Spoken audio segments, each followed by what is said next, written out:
따르르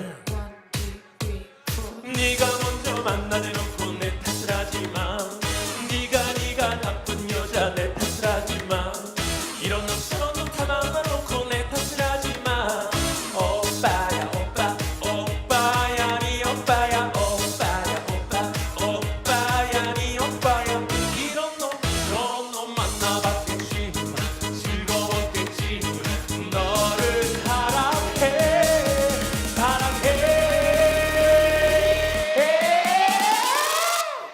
따르르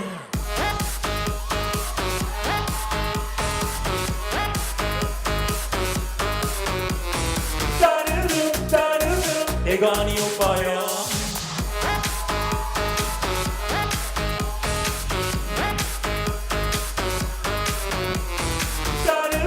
따르르 내가 네 오빠야 오빠빠 내가 네 오빠야 오빠빠 내가 네 오빠야 네 오빠야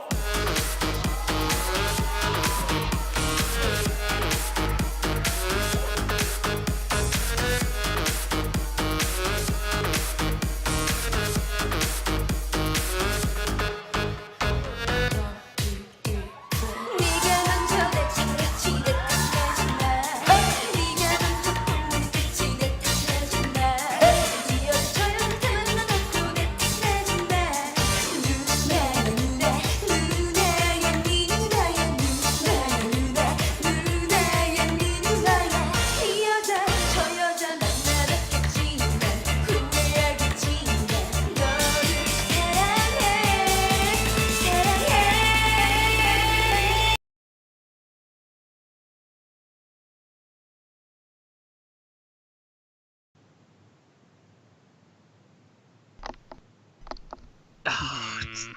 Kamal, you ruined the climax. Wow. That was a song.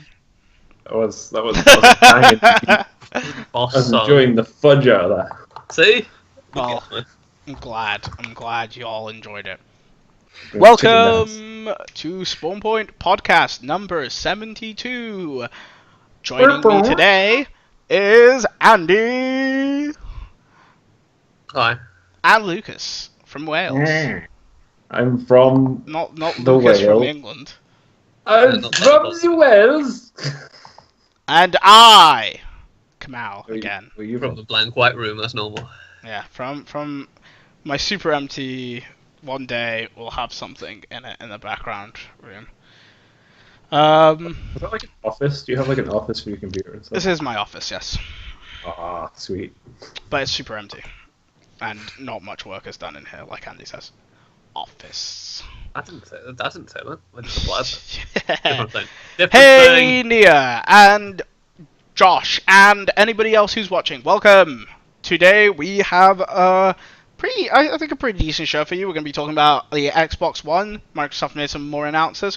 We're going to be talking about Jurassic Park. Dinosaur! Shadow Mordor. We're going to be talking about the Defenders. Yeah, and more. So stay tuned for that. But before we do any of that, let's talk about our week. With it, I'm gonna grab something. Ah! Okay, yep. This is a podcast with Luke on it, so this will Oh, happen. yeah, this is a Luke podcast. That's what's gonna happen. Well, let's just hold on. I will say, okay, while Luke gets that, I will say that I am looking into, and I'm fairly positive. The only reason I'm saying this is I'm fairly positive it will happen. I'm looking into getting this podcast onto iTunes and getting this podcast onto some of the Android podcasting services. Oh my god.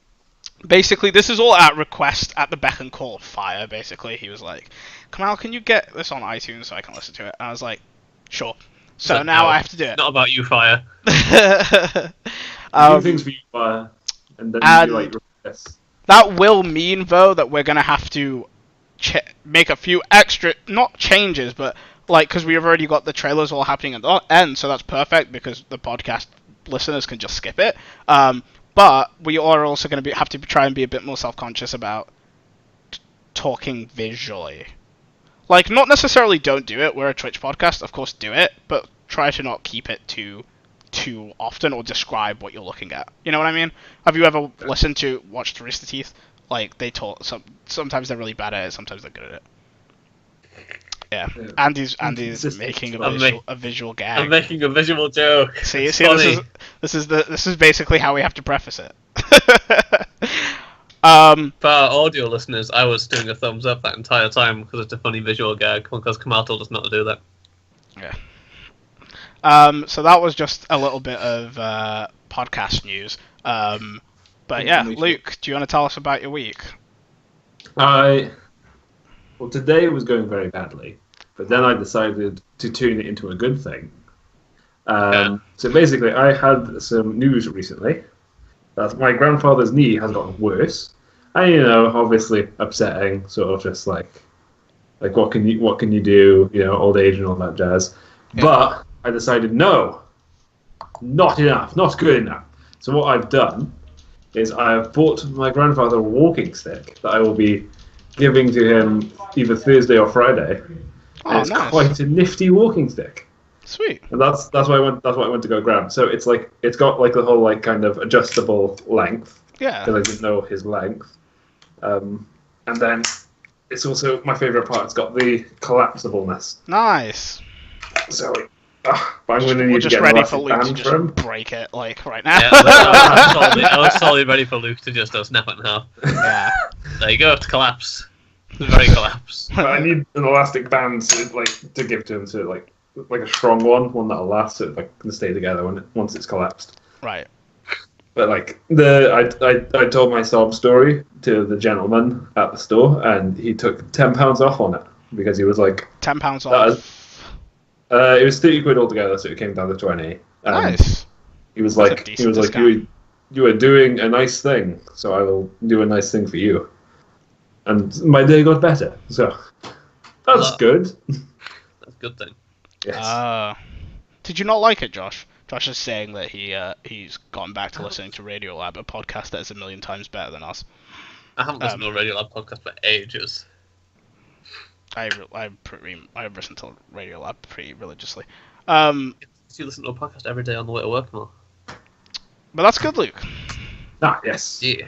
I like it. Also, I remember... it has on the handle to attack his enemies with. So. Yeah. That's what you It want. actually reminds me a lot of a walking stick we got my grandpa in Sudan like 10 years back, and that was cool. It was fun because like we were like really young, and it was like our first time buying him anything, and it was like probably my second time seeing him in my life, so it was pretty cool. It's pretty cool. Anything else? Not really much other than that. I planned my trip to EGX. By that I mean Brendan planned my trip to EGX for me because I am a man-child who cannot do anything by himself. And I did not think of it, but megabuses are cheap. I did not think about it. Oh, EGX is September, and we're gonna be together from September 15th. Ugh, I don't know how I'm gonna handle that much, Luke. I'm gonna live in your home. Wait, 15th? Yeah? Yeah, that's the Friday, isn't it? That's what you told me, anyway. Yeah, because I'm coming on the 18th, and that's the Monday. Yeah. Oh, wait. Okay, so we're gonna find out that Luke's done something wrong now. We're gonna need two. The 15th. We're gonna need two people to plan Luke's trip. This is why Brad has to plan all of his journeys. Yeah, this is why someone has to just hand Luke his ticket and put him on the train. Or the bus, as it turns out. He's gonna wake up like on the 15th and be like, I feel like I should have done something today. Oh. I'm not even mad. Yeah, no. Oh, yeah. Okay, Josh. Yeah, I've seen that one. Wait. That is a really interesting one. It's definitely like not like good in the sense of good or bad, but like it's definitely interesting. That's weird. It's a podcast about like blame, and like how do you place blame, and like what actions a person does are their actions, or what actions a person does are a side effect of their biology.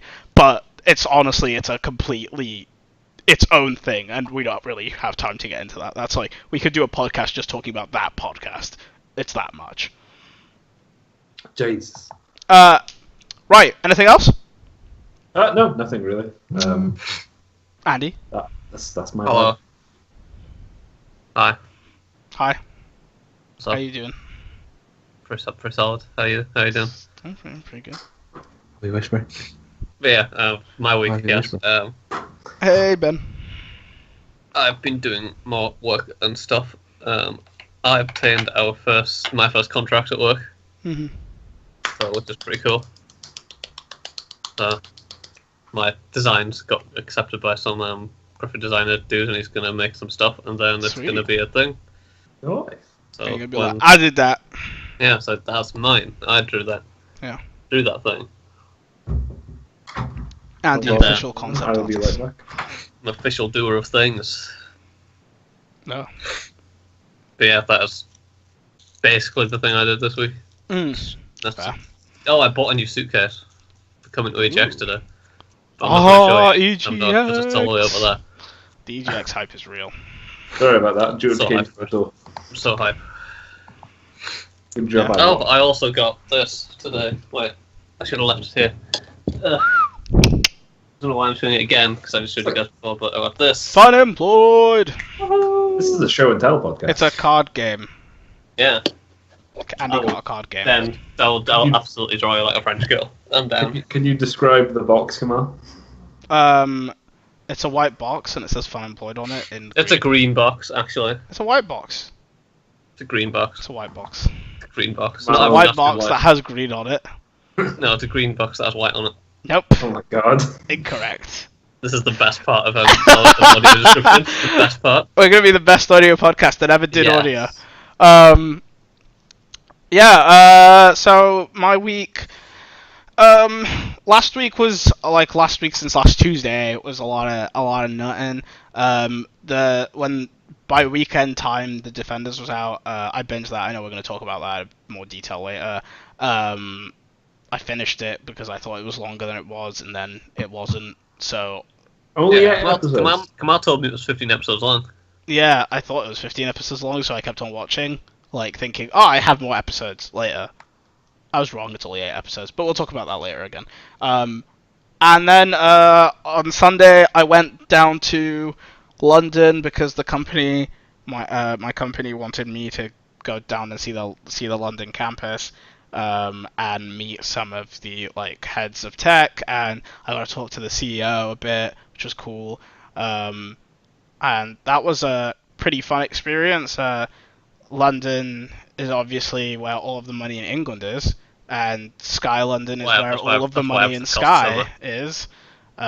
And it was dope. Like, it was very, like, I don't know if anybody watching or if you guys have ever seen The Internship. It's that Google comedy film.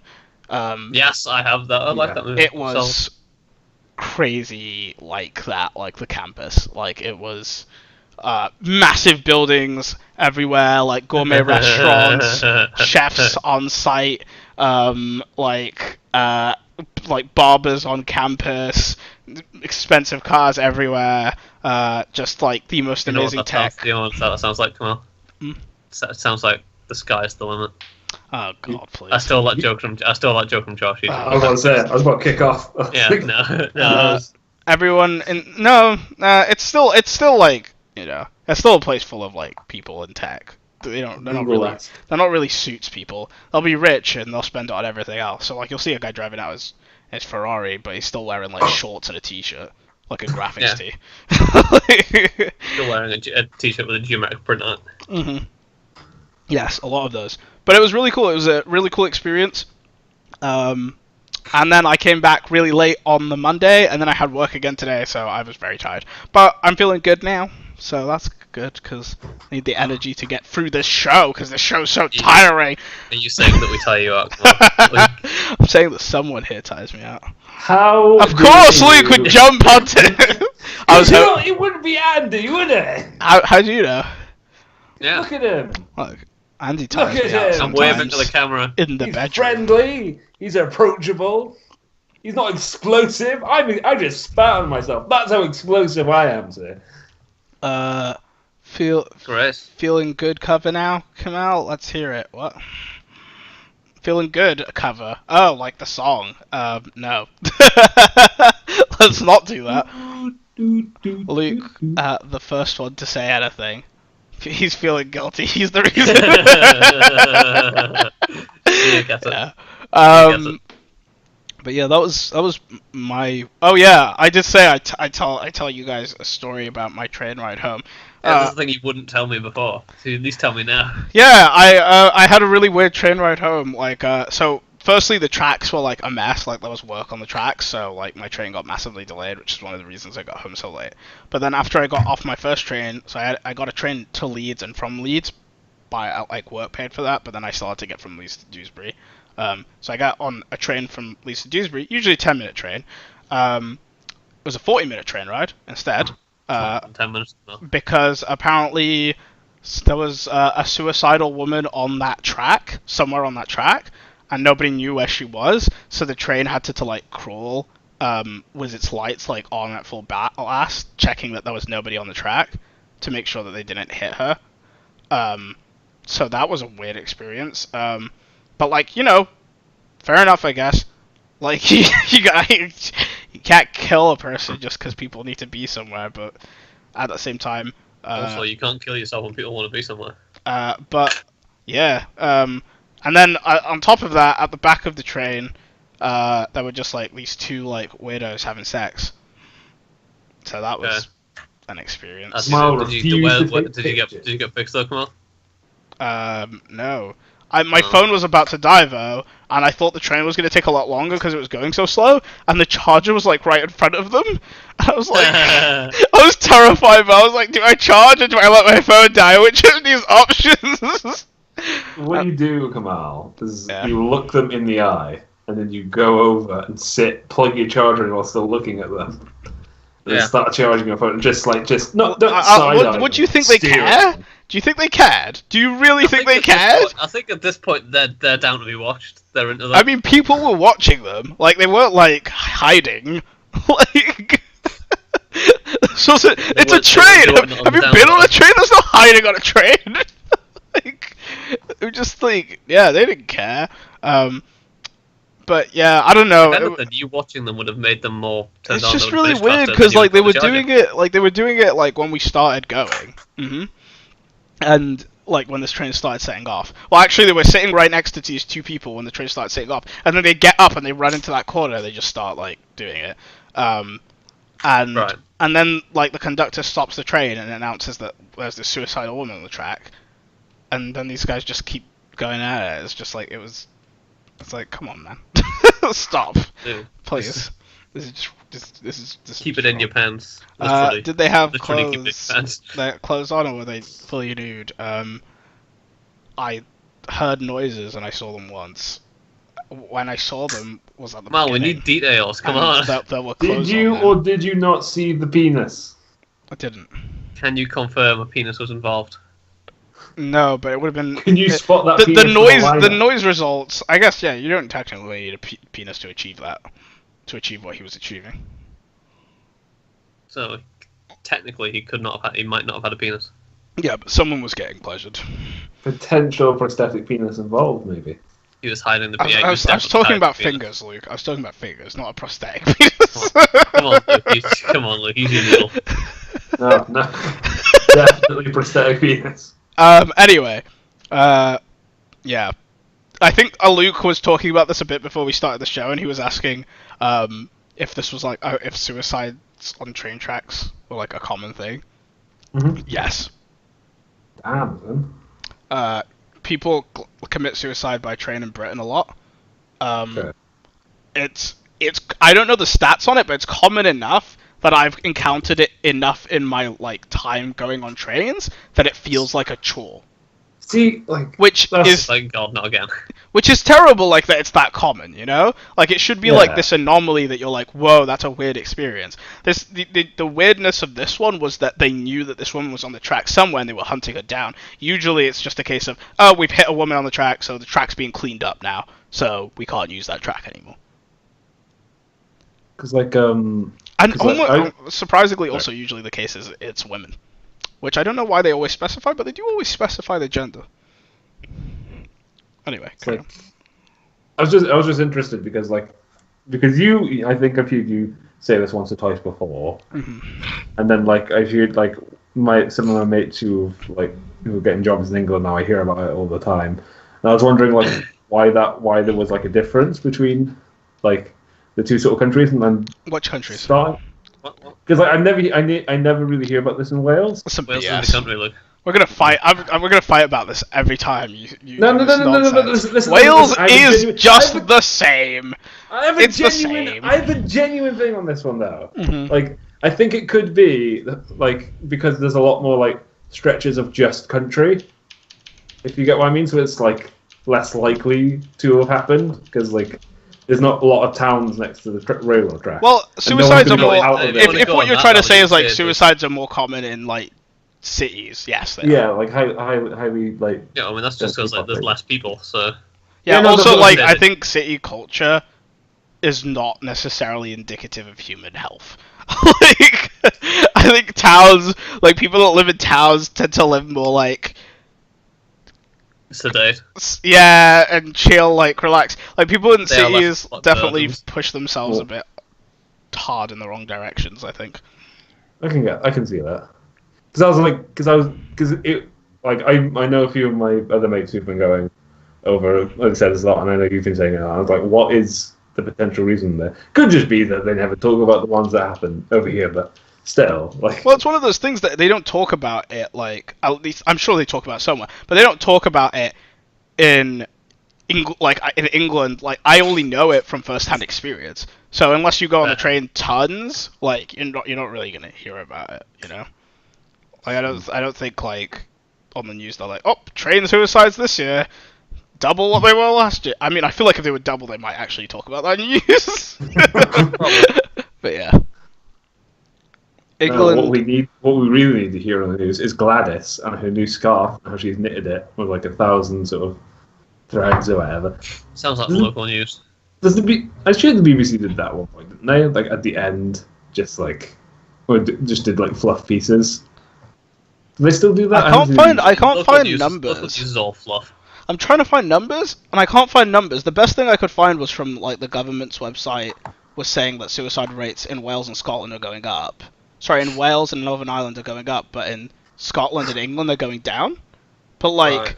but that doesn't tell you which like where is higher. But like we said, England will probably be high just because it has the most people. And Yeah. it has Based the on most population, you would cities and imagine it stuff. would be higher, Yeah. yes. But like per capita, I'm interested. But yeah, overall, the suicide rate in the UK right now, or as of the latest figures that are available, which is 2014, really old figures, That's old text users. is 11 suicides per 100,000 people in the population. Dang, son. Let's get some news. Yeah, let's do it. Let's get into the news. There was an odd transition now. Who wants to start? Does anybody in particular want to start? I'll start. Yeah, you start. I pre-ordered an Xbox One this morning. Oh, you did. Yeah, I got it. It was my workplace discount, but the downside of that was that I had to pay all of it up front Yeah. instead of paying in November, which kind of sucked because I was like at edge of my budget this month. And for anyone who doesn't know, the Xbox One is $500 and £450. So it's not a small chunk of change. You know. That's a fair bit. The discount. Oh, we get a 10% discount on electronics at work, so not bad, but like worth You like going through the 45 quid off. trouble to get it extra. Yeah, like £45 off, so I got it for like about £400. Yeah. But anyway, ooh, Josh has sent me the details. Oh, that's a file that requires reading. Let me look at this. Scotland. Sorry, this is more on suicide rates. I'll continue. I'll get back to it after I finish this. Right. So basically, last Sunday, Microsoft had a press conference from Gamescom, Yes. and they announced. Basically, they were just like re-announcing the Xbox One X and setting up like, the pre-orders to go live, and talking about it and the games. Basically, you know, like it's a hyper, right? Like it's just designed to get people pumped and get people pre-ordering. And it was like a massive failure. Like it was really bad. It was a bad press event. People finally called Microsoft out on it this time because I saw millions of sites, like all of the game sites I go on, talking about it. They stretched the term exclusive again to God knows what ends to try and get a list of like more than on at E3. Yeah, definitely. Because so I've got this list of like okay. Let's start at the beginning.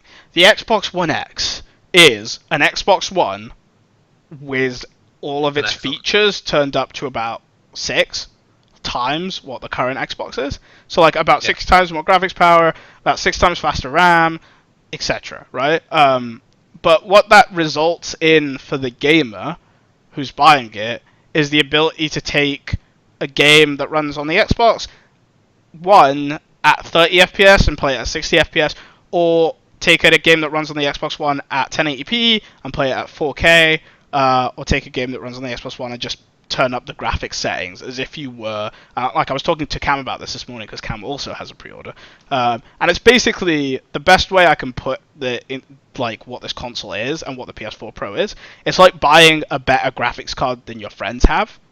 You can still play the same games, yours just look better. But that's it. Yeah. You know, it's not a new generation. It's not my games aren't compatible anymore. There's none of that, right? Yeah. So Microsoft did release a list of Xbox One enhanced games. That's what they're calling them. You're going to see the term enhanced by Xbox One on the top of games from now on. Pretty much every game. Xbox One X, sorry, enhanced by Xbox One X. Anyway, the list is really long. Because it is...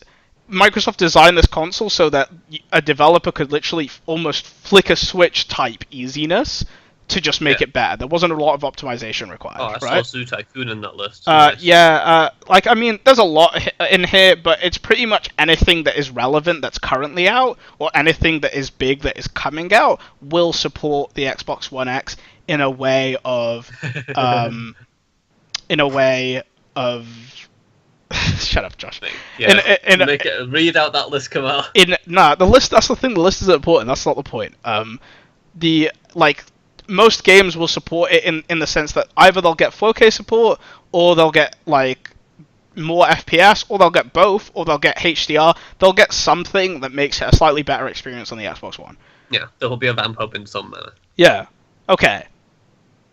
What you will notice, if you do go to this list, which will be in the link dump for mobile viewers, or like audio viewers, is that you will notice that none of these games, exactly 0 of these games that are coming out this year, are exclusive to Xbox. Okay? But come out with the launch exclusives. And even if they were exclusive to Xbox, like Crackdown, which is another piece of my news. All my news kind of ties together, so there's no point really talking about it separately. Crackdown's been delayed to 2018, and that was meant to be the game. Like, sorry, there is Forza in there, but Forza's coming out before the Xbox One X launch, so it's again kind of a defeated person. The thing that was meant to launch alongside the Xbox One X was Crackdown 3. Crackdown 3 isn't really a game that needs the Xbox One X to be a good game. You know, its art style isn't one that's indicative of, like, graphical horsepower changing the game. You know what I mean? I think the best thing for Crackdown would have been an FPS bump, and from what I hear, that's not coming. So if it's not, it's just going to be 4K. And on top of that, it's been delayed again. By the way, Crackdown was meant to be a launch title for the Xbox One 360. No, it wasn't meant to be on the 360, was it? Yeah, no, it wasn't. No. So yeah, Crackdown's been delayed for 4 years now. It's like that. Which was it? Was it Duke Nukem? It was delayed, and then when it came out, it was trash. Everything that gets delayed. Almost everything that gets delayed for very long is bad. Last Guardian was probably the best example of like a long-term delay, but even that wasn't an amazing game, and also they remade it from the ground up when it came to release. They didn't just like keep building on it. So I think that's probably the best way to do it, because if you're like trying to catch up with all the new systems coming out and all the new programs, it's just like it just seems like you're building a Rickety era thing. Yeah. 100%. about to fall apart You at end any up point. building on like legacy code and legacy platforms and trying to make them look new. Just bad idea. You're just painting over wall cracks.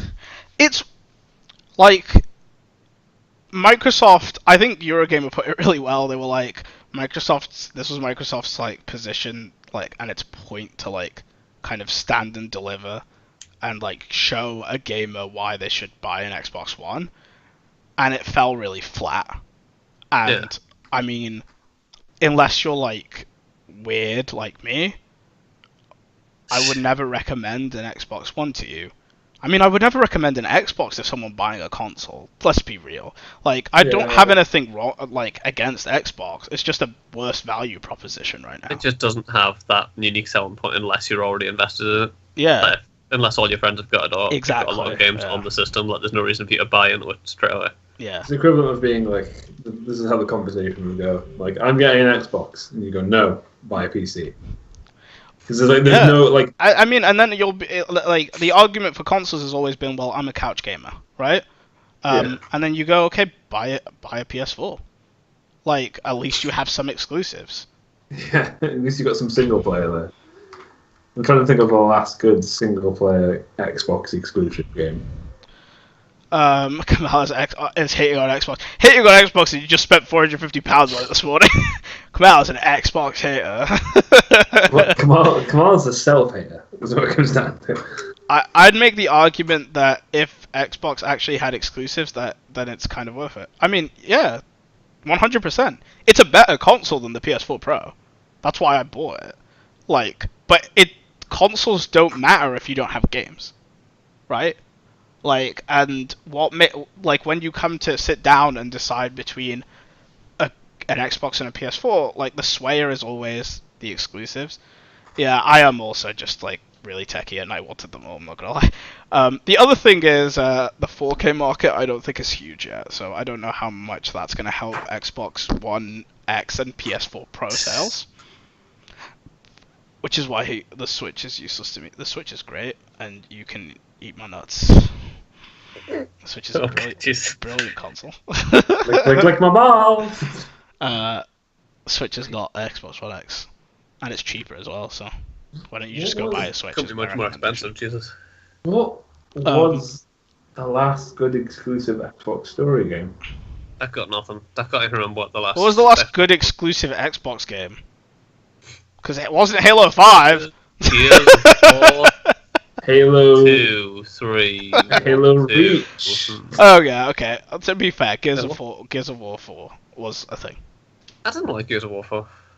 Gears of War 4 was good enough to It be was- like it was- to it be was- I mean, it was- classified on this list. I think. I feel like I the think, fact you like, said it was good ignoring it's enough a bit would not unfair. make it a good game. See, I said Gears of War 2.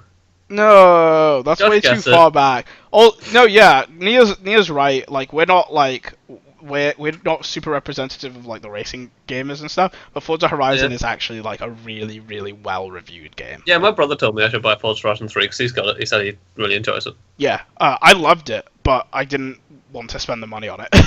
Yeah. But I played the If it came demo. out It for was cheap. great. If it came out for cheap for like 20 quid, I'd probably buy it. Forza's been proven not to be a system seller, though. So Yeah, it's because it's too exclusive to like that sort of genre of gamers, right? yeah. You've got to be into your cars or into your racing stuff to Yeah. buy it. It's not the one that'll sell it across the board. Yeah. Yeah, Forza Horizon's a pretty great game. Yeah. So, my question is, to everyone in chat and to you guys, would you buy an Xbox One X? Yes or no? If you say no, why? And what would Microsoft need to do to make you want to upgrade / move on? Hey, Wind. What's up? Mm, Yeah, I'm gonna buy one. You are? Yeah. I'm not pre-ordering it, but I'm gonna buy one. Why? Why am I gonna buy one? Because I've got so many Xbox games already. I feel like if I changed systems or got something else, it'd just be a massive waste of all my money. No, I get that. But, like, why buy one when you already have an Xbox? I'm not gonna buy it straight away. Like, I'm not gonna pre-order it, and I'm not gonna be like getting it at launch day. Because, like, Cam But, bought like- one as well, and if he's in Yeah. chat, I would love him to answer why as well. Like, I have a 4K TV, But I don't understand why anyone who doesn't have a 4K TV would buy one, to be honest. Yeah. Like, I don't know what they're trying to do with this thing. Listen, I feel like I would get more performance out of it on my TV, because my TV is pretty good. I mean, it's still 1080p. It's like pixel rendering, like pixel for pixel. Look. It's not really gonna make a difference. Like I keep saying, Not I'm how not. it works. I'm not in like. I'm gonna get one at some point. I'm not gonna be like, because obviously all the games that come out are still gonna be Xbox One games. You don't need to buy it Exactly. to Yeah. play the new games. But So I don't know. I'll probably, when I get a new TV, I will buy it one then. yeah, I feel like that's Or probably when most people would end up picking one up if they do. but yeah, I feel I'd probably get one at some point. But like I say, I'm not like you said they had the it didn't hype it up. It didn't hype it up. This thing, like, I'm not like, oh, I need to get one. It's really important to get one. Like it's gonna be so awesome. Like I'm like, It's weird because that's good. Like the Yeah. fact that as a person who owns an Xbox, you don't feel like you need to upgrade is good Yeah. because you shouldn't, because that's You not what don't they have to. want. Like they don't like, but from an outsider's perspective, they should want people who don't own Xboxes to be like, I want that one, not the old one. Yeah. Because the old one's Uh-huh. profit margins at this point are really small. The profit margins Yeah. on this one will be higher. I did see the Project Scorpio logo on it. Yeah, and I was not moved over it. Yeah. Didn't do anything for me, I'm afraid. It did. What is Luke doing? I don't know what Luke's doing. No one knows what Luke's doing at any point. Waiting patiently to answer the question. Josh says no money, and I don't see the point. Only if there's an exclusive skin. Nghia is an exclusive skin console collector. I think he recently sold one of his PS4s. Yes, one of his PS4s. Yeah. For some money because he has multiple exclusive edition PS4s because Nghia. What? But I don't get that. Like, why would you get different? Like, you literally cannot use more than one at a time. Like, it's a lot. It's for it's like collector's editions. It's a lot of money for collecting stuff, though. Yeah. Like, Oh yeah. I know. I have a mate who collects 3DSs. I mean, even that's more. I get that as well because it's like He's then bought like the 10, Otonian. man. It's like a problem. That is a lot. I didn't even know there were that many. Oh, there's way skins, but more. Three Oh, of yeah, his 'cause are you get- Japanese imports. you can Like, get so the he can't Pokemon even ones play still, games right? on them. Well, Because do they're you region do you- locked. Does he just have like a big like glass cabinet with He like? all the does. It's actually really That- beautiful. To be fair, that would look really cool. I want a picture of It that. is. Oh my god, I'll get you. I'll That tell looks. you But that sounds baller. So It's are we beautiful. talking about? We're talking about Xbox One X. Scorpio X, S, X Gamer Edition. Yeah. X. We're And talking Yeah. about Pro. like what it would take for you- you to buy the new console. Are you a console gamer, Wind? Are you interested in Xbox One X? Do you have a PlayStation 4 Pro? Are you interested in that? Are you a PC gamer and know this is all a waste of time? I mean, if you're a PC gamer, you've been doing this for your entire life. Like, this isn't news to PC gamers, and I think, like, you know, the whole like I buy a thing for better Yeah, graphics. But it is a bit. Essentially, it's essentially the Xbox One X is just a graphics card upgrade, right? It is, but it's a bit worse than that. Because, like I said, like basically with a PC, I can turn my graphics up. So, say I have a 1080p screen, it doesn't matter. I can still turn things on, like turn on God rays or turn on better AA, like anti-aliasing or stuff like that. That will make my game look better. But the Xbox One X doesn't do any of that unless you have a 4K TV. So what it does for HD TVs is it does this thing called super sampling, which is basically it renders it as if it was a 4K screen, and then it downsamples it to HD. All that's going to do is smoothen edges a bit. So like for people that have HD TVs, it's not. I don't recommend it. I'm very advocate on the no side. Windows are doing it wrong, basically.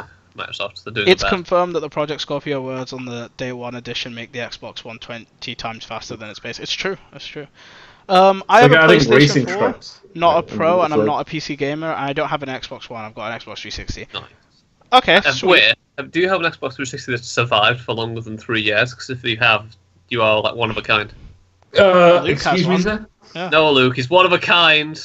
One of two Oh, kinds. I don't even have the like end Xbox 360. I got the Xbox 360 Elite, and it still works. Like that was like I don't believe just. you. I'm gonna need the receipt Did you of when know? you bought Did that. you know the failure rates of Xbox 360s, the Fucking Elite high, and the I'll original, tell you that. were 50%? Yeah. That's My That's original- why That's insane. That is so. How did Microsoft's My OG brand survive my that? OG Why did Xbox people died. like buy Xboxes? Like, seriously, I think my took OG care of my Xbox baby. died like a It's year not about after that. I finished it.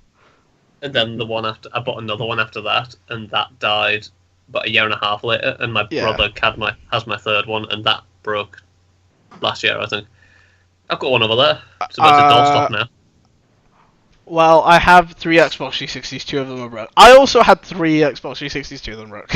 And Abby, as you can tell, has gone through I a get bunch. you, Windy. That was my life. Yeah, and it's Yes. not a case of like taking care of them. It was a really badly made piece of hardware. Yeah, Like- it was a shoddy piece of garbage. Yeah, and somehow Microsoft built a brand on that, and it was a good brand. How did I'm genuinely how like did we- blown away. Loyal people, like damn, either gonna get they're some really good more. at marketing, and we're just dumb. Yeah, like if I was like me now, and the Xbox 360 was like the Xbox One and it was PS3, like oh my god, I would be like super anti Microsoft. Like, Yeah, but it's still dumb. like that is like straight up like damage to the consumer. Yeah, I'll say we are just dumb. Yeah, Nia's probably. putting out the fact that you got up. Yeah, I did. I have a wireless headset though, so Kamal can do what he likes. He's connected. I just needed water. That technology though. We are. It just got real, I know, right? You can rebuild him. So you know the reason I got the Scorpio, or I pre-ordered Scorpio, was pretty simple. I have my PC sitting here, and I would love to use it, and I would love to use my 4K TV more. But my friends are on Xbox, and friends top graphics. Only very slightly. It's really close. Did that hurt your heart to say that, Kamal? I mean, honestly, there are times where I just pick graphics over friends. Not heart, central processor. Yeah, it's My bad. Look, it was a tough calculation to make.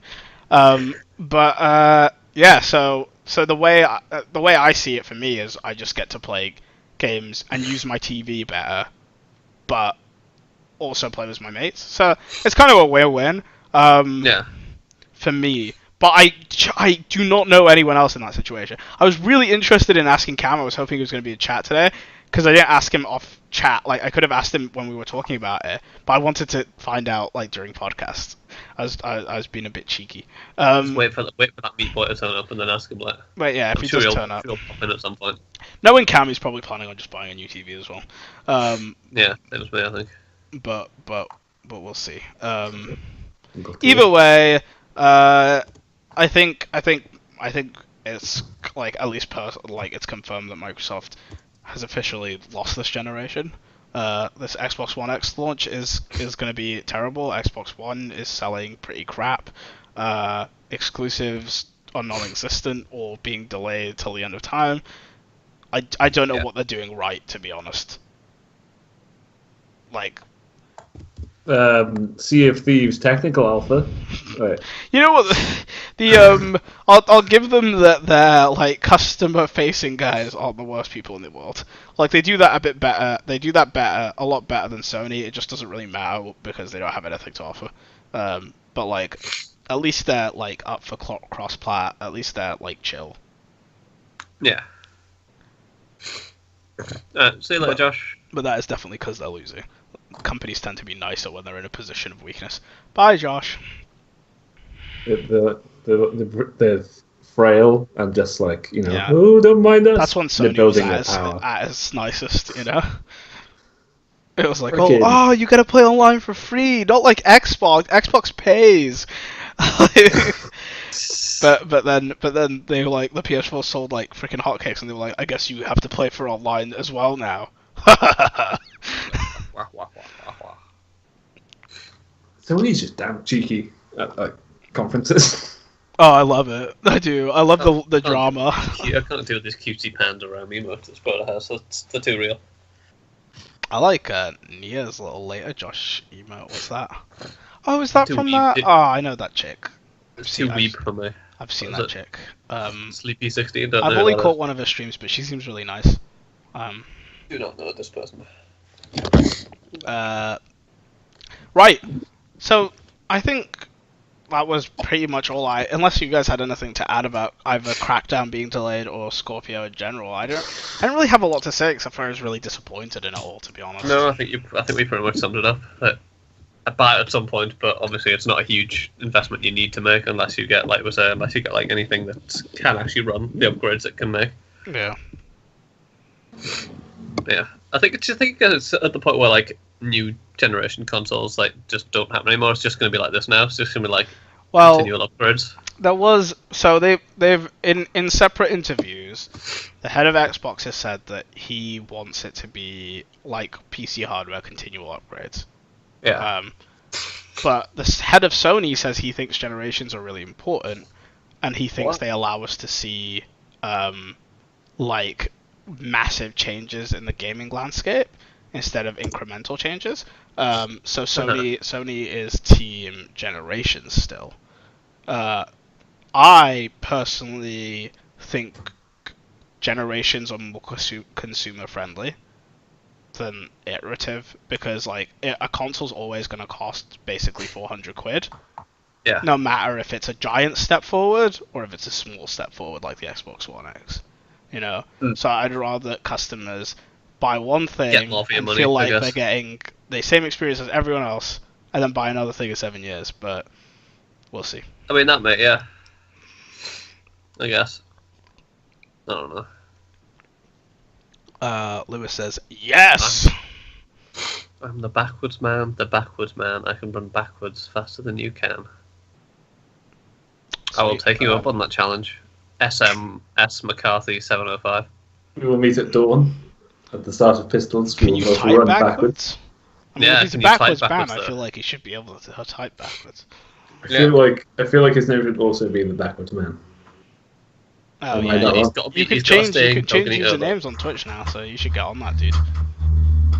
No. Right.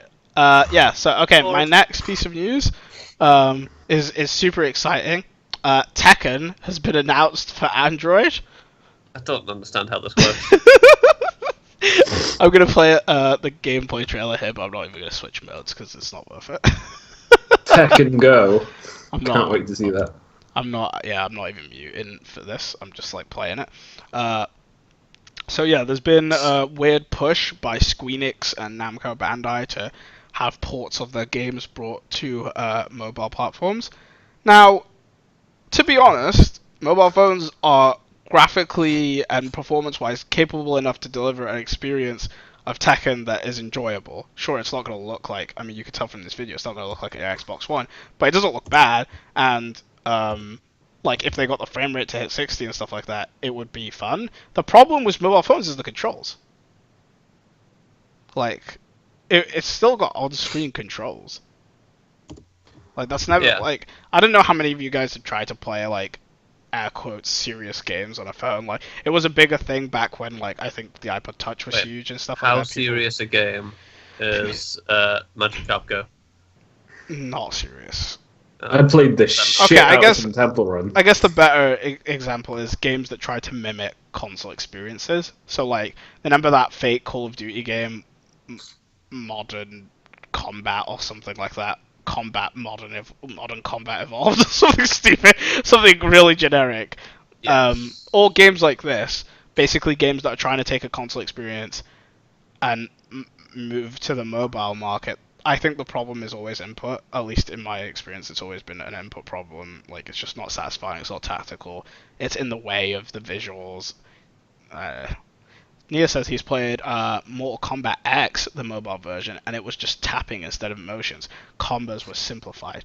Was it fun? I'm gonna get this more.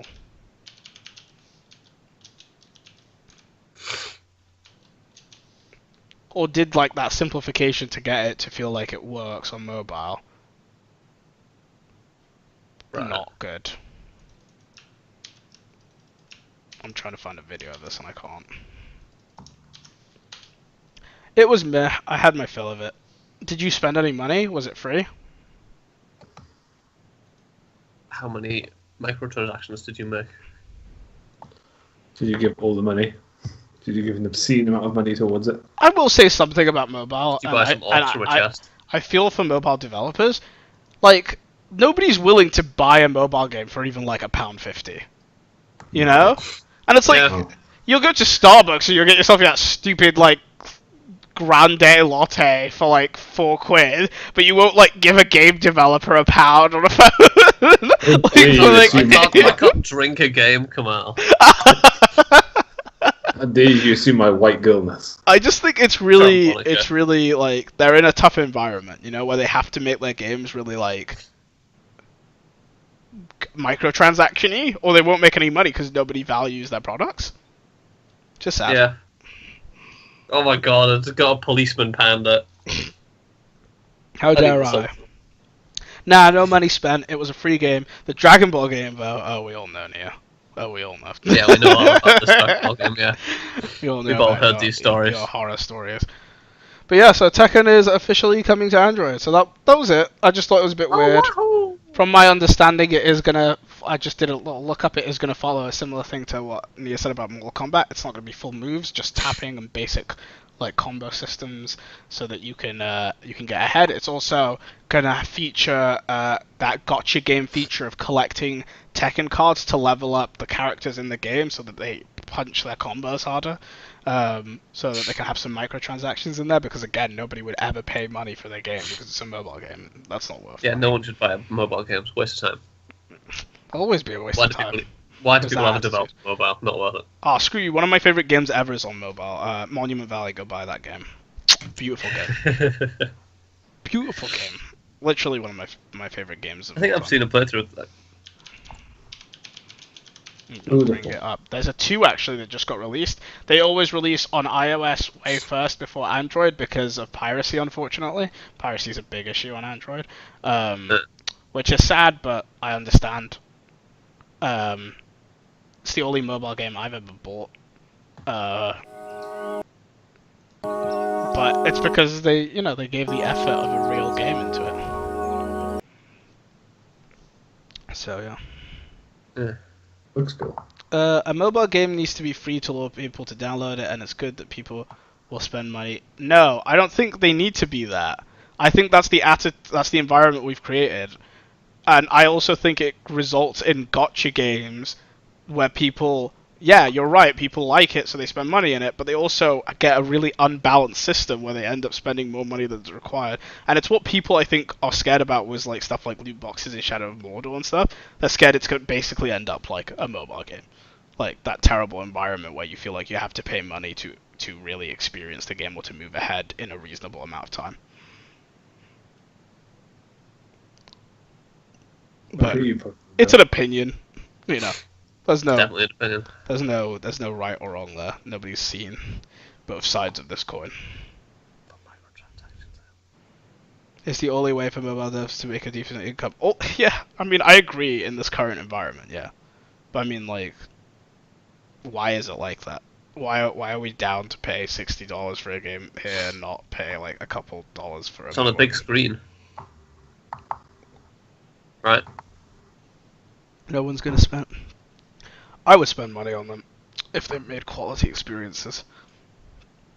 I would fund the entire mobile games industry with my £5.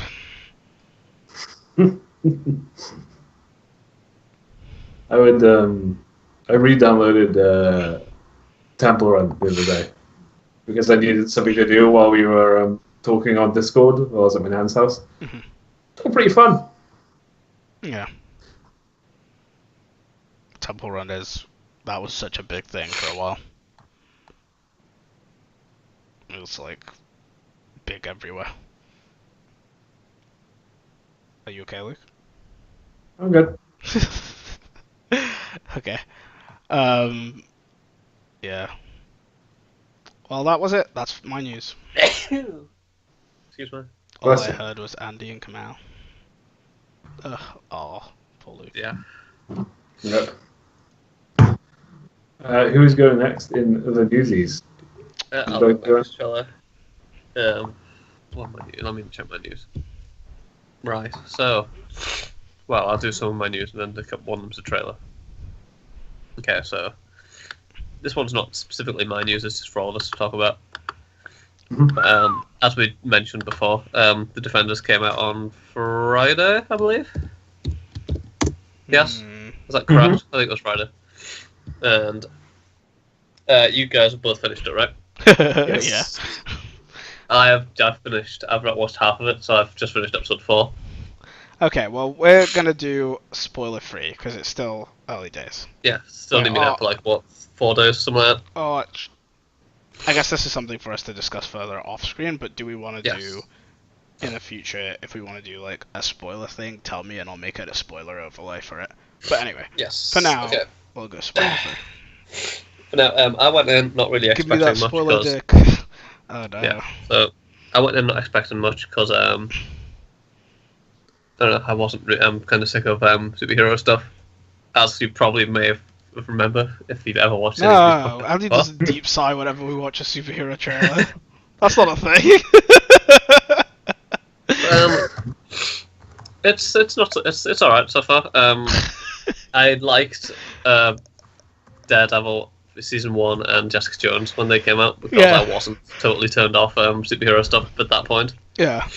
And Jessica Jones is just infinite sass, which is pretty good. Yeah, she was made for anime. It kind of reminds me of the parts where I actually enjoyed watching this stuff, so it's not too bad. I know they've dealt with the whole no one likes Iron Fist by just taking the mic most of the time. I am Danny Rand, the immortal Iron Fist. Okay, what part of him is immortal? He seems like really easy to kill. I'm so confused. He's not immortal though, is he? No, he's not immortal. He's confusing it. He's taking the immortal Iron Fist and just like. So basically, the Iron Fist lives on forever in each person. Oh, is that what he's trying to say? Yeah, that's what you're trying to say. Wait, He's going, so- I'm Danny Rand. The immortal Iron Fist. I thought he was trying to say he's incredibly mortal. Oh my god, Danny I Rand. approved that. Looks like a fragile little boy. Yeah, he does. Little bitch boy is what that said. I approved that message and yet it still got censored. Oh, weird. He is a fragile little bitch boy. Yeah, you little bitch. Okay, so Luke and me have obviously we both finished it, so we can kind of give you like overall opinions of if we think like to the end, like total content, if it's worth watching. But then after that, I guess we'll start from the beginning. Do you want to give an overall Okay, I'm critical review? I'm gonna do it. I'm gonna do my overall critical review visually, so you can describe it to the audio listeners. Luke's giving a thumbs down. So Is two giving thumbs a down. thumbs down and a thumbs up. Incredibly meh. Incredibly meh. Just like like I was enjoying it. You know, but, a better thing is just to do this for me. Yeah. That's a more like understood symbol. I made the meh hand wave. Yeah, see, everyone will understand that. They'll be like, oh yeah, the meh hand wave. They're not gonna understand like thumbs up, thumbs down.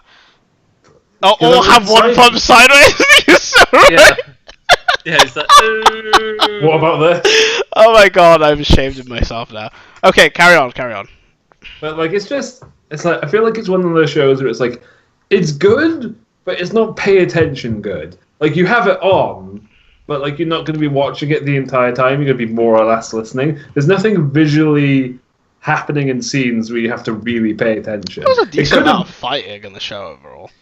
Yeah, but like the fighting. That's not wasn't- like pay attention, but it's meant to hold your attention. I guess, but I feel like the fighting really wasn't that great. Like there's only a few moments where I saw. Well, that's because somebody and I was whenever they got like, "Ooh." freaking Danny Rand involved, it slowed down to So, snail place. Boda says it's better than Iron Fist, worse than Daredevil, on par with Luke Cage, and slightly worse than Jessica Jones. Yeah, Would you I agree would with that? Yeah, that was 100%. I would agree with On that. par was the second half of Luke Cage. Oh, second half, but wait. Okay, Not all of Luke Cage is pretty good, but I think Luke Cage is better because Luke Cage had an interesting message and overall vision. yeah, that's what I liked about Luke Cage. There's a lot of underlying social commentary in it. Yeah. Also, Luke Cage is one of the few times where I've seen a superhero origin story and get the push and pull of like not wanting to be a hero, but like having to step up. Okay. This Yeah. touches on something I felt about the Defenders. And it's not really about the Defenders as much as I am entering the Andy zone of like Jesus Christ superheroes. Stop it now. You know, there are parts of a story which make sense, right? Yeah. Like, for example, it makes sense that when you get this group of, like, superheroes together, who don't even individually really want to be superheroes, that they're not going to be gun-ho about the whole thing, right? Yeah. Which, this isn't a spoiler, this is basically... Unless you're the Danny trailers, Rand. right? Like, unless Unless you're a child. Immortal Unless you're a Iron blonde, Fist, I'll have you know. immortal Iron Fist child. Right? Well, he's the immortal Iron Fist. Okay, yep. Unless you're the immortal Iron Fist, like, Living right? weapon of Cunlong, It makes come on. sense that they don't want to do that, but like Defender of having Cunlong. seen this happen a million times, having like this cliche coming together like happen a million times, I just wanted it to be over with, you know? Yeah. Like, and it took a few episodes. They You know? dedicated an entire episode to the Defenders forming. Yeah, I mean at least, and it spilled over into episodes either side as well. Yeah. And it makes sense. That's the worst part. Like, it's hard to be angry about it because it makes sense that they do that. It's what would actually happen. Yeah, but at the same time, it's just I've seen it a million times. For God's sake, I'm sick of watching this garbage. Just make it just do. I just feel like they didn't make it interesting enough. Like, I feel without going too much into spoilers, Daredevil's reasoning, good. Luke Cage's reasoning, good. Danny Rand, sit down, you excited puppy of just like, yee, friends. And like Jessica Jones, like I feel like her reasoning for like wasn't that great. But that's the thing. That made- No, okay, I agree with you, but that's totally Jessica Jones. Like, Jessica Jones doesn't need a good reason to not save the world. It's not her problem. She doesn't No, need I a reason to do something I that's get not her But you don't want to problem. hear. You don't want to hear about that, Luke. You don't want to have that. I 100%, It's about that. I 100% get where you're coming from, but like Jessica Jones has always been the type of character that never gets involved unless she's got like some kind of like personal stake or something's happened and like she feels like she needs to get involved. Like, and then she doesn't quit. And then like they did that thing. Wait, what? Tiny Luke Cage, I like it. Luke Fox. I love it. What's going on? No, Yeah, so so- like you see Kamal getting buff and wearing a yellow shirt. And then Kamal said a tiny Luke Cage, and Kamal just put Spodo put as Luke Box.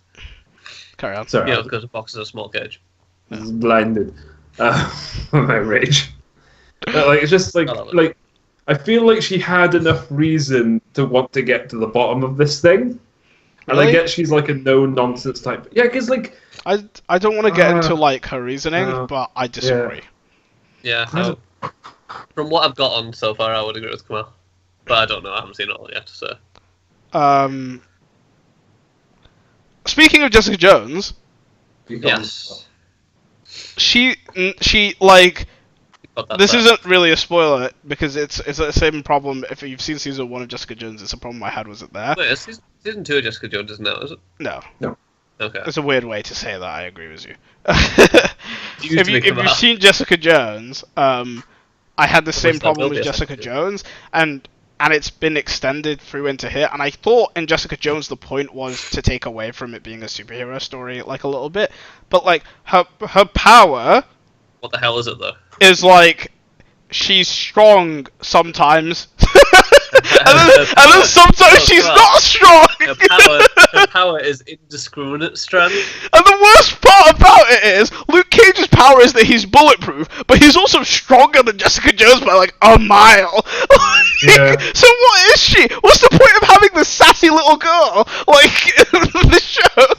She doesn't do anything. it's her No. PI skill. There were like Got that there were like sass 2 moments in the show where she was useful. I'm not gonna lie. And even then, Daredevil was like could have done it. Yeah. Like Yeah, I don't but want to spoil it, but like she's sassy. She- She got that sass. wait, what? She's strong sometimes. Yeah, so basically, Jessica Jones' power and her strength fluctuates a lot in the story, kind of depending on what they want her to do, and the inconsistency is a bit annoying. I think the other thing about Jessica Jones, which I guess is fairly accurate, but like, if we knew her strength, it would be easier to understand. Is she's not combat trained. So she's like this person that's really strong but doesn't know how to do anything with it. Like, she'll berate the bad guys. she hits like a girl. A girl was the strength of a truck, but a girl. What's it? Right. I think what they're trying to do is what I took away from it. Yeah. Is that she holds back a lot because she doesn't kill people. So it's like, That doesn't but sound at the like same something Jessica Jones is worried time, about. At the same What? time, like it just feels. You don't get- you don't the get, thing she's done is push a shelf, like move a Yeah. thing. Like that's what she does, and it's just like, oh, if I was just a beefy dude, I could do that. I could do what you're doing if I was just a beefy human being. Like I get that you're strong for a woman. Is that what they're trying to say? like I don't. It just feels kind of crap to me. On par with men. She picks up a car in like the first season of Jessica Jones. Like, And then they brought Luke Cage back in to remind you that men are still stronger than women. They could have just give Luke Cage bulletproofness as if that's not enough of a power. They were like, you also need to be stronger than Jessica Jones because she's a woman. So, I mean, like, please. Jessica Jones' powers really, really bother me. I push out Jessica Jones. Jenny. and the fact like we don't know if that's her only power. Like she apparently can fly. What? What? Who? What? But not in this show. What? Well, she flies. she's She meant flies to- in the sorry. Oh, sorry. Go. She flies in the first season of Jessica Jones, except they just never show. She jumps into the sky, and then they never show you her flying. She doesn't fly. That's some BS. Bollocks! Shut up, Luke. You made that up. No, I'm not. Let's do it! We're gonna Google it live! We're gonna Google it! Yeah, because she flies in the comics, and her. I know flying- she. Dude, in the comics, she's strong! Listen. No! And then her blonde bimbo friend is all like, Jess, you can fly. And then Jess like, shut up, don't talk about that. And then when she's trying to get Kilgrave I out thought- there, she jumps into the sky. I thought to- the whole point of that was like the you know the old Superman explanation for flying was that he just Oh, no. jumps really hard, right? Andy, this used to be a thing where they used to say Superman can't fly, he just jumps. He just jumps from location to He's got location. like super strong thigh game. 'Cause, He just, like, launches. I thought that's all she was doing. Like she was literally just jumping, not No, like she she can just fly. jump. She can fly. No, It's- wrong, incorrect. They're That's 100% Smallville it, because in Smallville they never showed Clark Kent flying, they just showed him jump into the sky, and then the character would like crazy. She doesn't. The showrunner says she doesn't fly because she can jump many stories and she lands really badly, which is why she doesn't do it often. And the less you see it, the more believable it is. There are fights in every episode, and they get bigger and bigger. That's not my priority. It's not the nature of the story. The show is more character driven. See, and I totally got that feel. That what he's saying like about Jessica Jones being more character driven, he's not really trying to focus on the superhero-ness of it, yeah? In Jessica Jones. But then when you take her out and you put her in a superhero show, like The Defenders, which is a stereotypical superhero show, she just feels crap! Like, she just feels really crap! And, like, I hate it. There's no focus. Oh wait, no. Oh wait. Luke. Yeah. There are some moments when they focus on her strength, but it's like not really enough. There's not enough in the show. There is 100% not enough of her superheroing in the show. Just more of her being sassy and then like fighting ninjas and failing because she's like fuck ninjas. I don't know. Yeah, I mean, like, in the comics, she can defo fly, and apparently in the comics she even has, like, a full-on transformation form called Jewel or something. Oh, it's just his strip. She calls it his stripper outfit. Like, Okay. because basically, she used to be Jessica Jones. She used to be the superhero Jewel, and then like she got mind controlled by Kilgrave, the Purple Man in the comics, and then like she kind of looks back at that period of her life as just like, what the fuck? Like, why was I ever dressed in a bimbo outfit, like running around saving people? Thick fires save lives. True. Superman never skips like that. In the comics, she's useful. Oh, God, I love chat today. Just all the Jessica Jones memes. But yeah, so that was one of my issues with the Defenders. overall rating for the show, I think it was a bit. Its ending was a bit flat, and its beginning was a bit flat, and I think the middle was The middle was a bit flat. The middle was pretty good. Oh, okay. So I'd say overall, like it's a good watch. Like I think if you've got time and you're like, I want to watch something, I think it's a good show on Netflix to watch. It's not Iron Fist by any stretch of the imagination. It's substantially better than that. I want them to replace. But it's not a I've must got past watch. episode 3, so it must be better than Iron Fist. Yeah, it's not a must watch though. No. I think my TV show and film rating criteria is basically must watch, should watch, could watch, don't watch, I like that. and this is could watch. We should have a table for that. Yeah. Daredevil season 2, but only the bits of the left are my official. That's the worst parts. There you go. I really. What's your official opinion, Luke? I really don't like the actor who plays Danny Rand. That's my official opinion.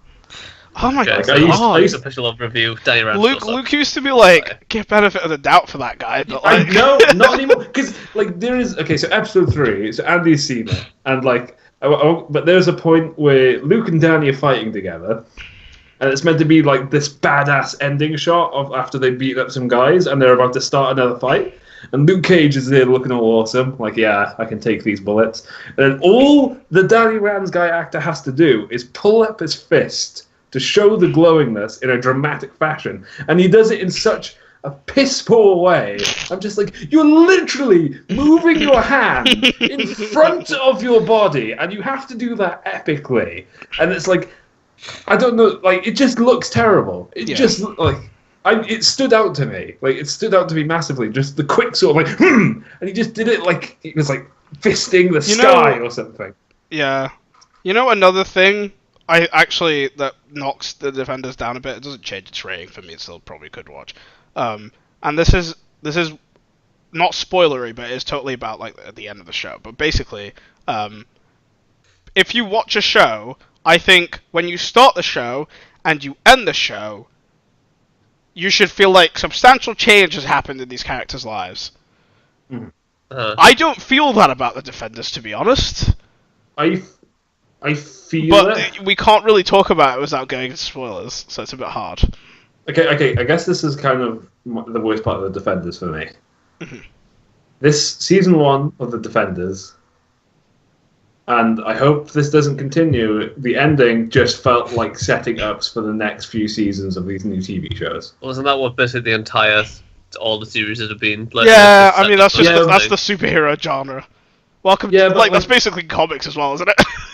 Yeah, I mean, I get it, but this felt like just too on the nose and too just like the end thing happens, and then like for the next 19 minutes, it's like, and here is where everyone is, and this is how it's going to like set up other things like Heroes for Hire and like Jessica Jones.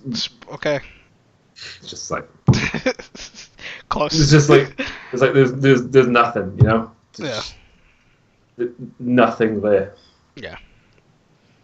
Next time. No. Sorry. No. There's no commentary on like what had just happened, really. Just more setup. It's just like I want them to talk about the thing that just happened, the big conclusion. It's just like no. Yeah. More setup. No, I agree. Next time we do this, I think this was good. Next time we do this, we'll definitely have a spoiler segment as well at the end. But I would Very like to have a hard. visual cue for that, so that like if people join into the podcast in the middle of it, they'll at least see a sign that says spoilers. You know? Yeah. So Okay. hard not to do. I'm struggling. Yeah. Next time, definitely. We'll get better at this the more we do it. Probably. Maybe. But anyway, next news. A little update from Mass Effect.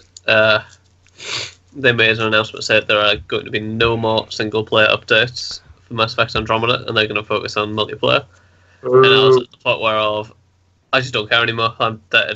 Is anyone still playing Mass Effect Andromeda now? I feel like they said this ages ago, and I'm confused that it's coming up in the news again. I think it was possible. I think they said they might be focusing on multiplayer, but now it's an official confirmation. I Oh believe. yeah, I just checked. Yeah, you're right. It was a rumor.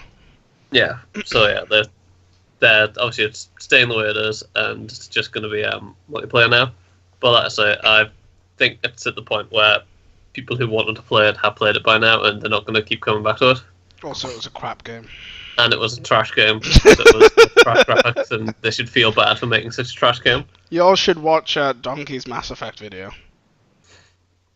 What was it with you and Video Game Donkey in the last week? mean, it's not my fault he makes gold. Like, I know, right? I was the same. Yes, I was the same spoiler who forgot Andromeda existed until you read. Yeah, same. I was like, oh yeah, right, that's a game. Cool. You know, like, people in physics mention Albert Einstein a lot, but it's not their fault he came up with all the theories that were right. It's true. I guess. Like Einstein, Video Game Donkey is the Einstein of video games. Yeah. What would I say? I don't know. Yeah, we're talking about Mass Effect Andromeda having no single player. Yeah. Yeah, I think that's a good idea. I think it's a waste of resources. Yeah. I'm done. I don't think anyone's Yes. asking for it. They're going to need a lot more time to fix Andromeda now. They are still fixing it, but I mean, like, fixing it will just make it a polished turd. In the sense that it's still it'll be a fully functional bad game instead of a broken bad game. No more Mass Effect, please. No more Mass Effect. Did you hear the rumors that, or the statement that they've written the 4th and the 5th Dragon Age games already? Really? That seems like a terrible way to go about making games. Yeah. Like, they've just got, like, the stories written for them, but, like, no idea of how, like, they're gonna, if or how they're gonna make them into games. So that's a bit weird. I mean, maybe they're just, like, storyboarding lore, maybe, you know, just, like... If they have, like, a script or something, but they haven't got anything else, that would sort of make sense, I guess. Maybe. I guess it's kind of depends on your personal opinion of what you look for in games. I personally am a strong advocate of gameplay should be the lead in your design and story and everything. Like, so if you decide on, there's this gameplay element I want to try out, build a compelling story around that gameplay element instead of building compelling gameplay around a story element. But I know there's people on the other side of that fence. That's a very personal opinion. Yeah. I guess it depends on the sort of game you're making, doesn't it? Yeah. I don't know who the bald dude in Inquisition is. Like, I feel like Inside is a really good example of that, where, like, Inside told the story of, like, control and conformity through these gameplay design elements that they made. Yes. They invented this new way to control characters, and they were like, whoa, this would be a great way to tell, like, this dystopian story, so they ended up telling a dystopian story, was it, you know? Yeah, I'd say what you mean. I guess as long as it all balances out in the end, it works, right? Didn't the spoilers, the bald dude in Dragon Age Inquisition is God, and the hot emo chick, I forgot. That's not really a spoiler, is it?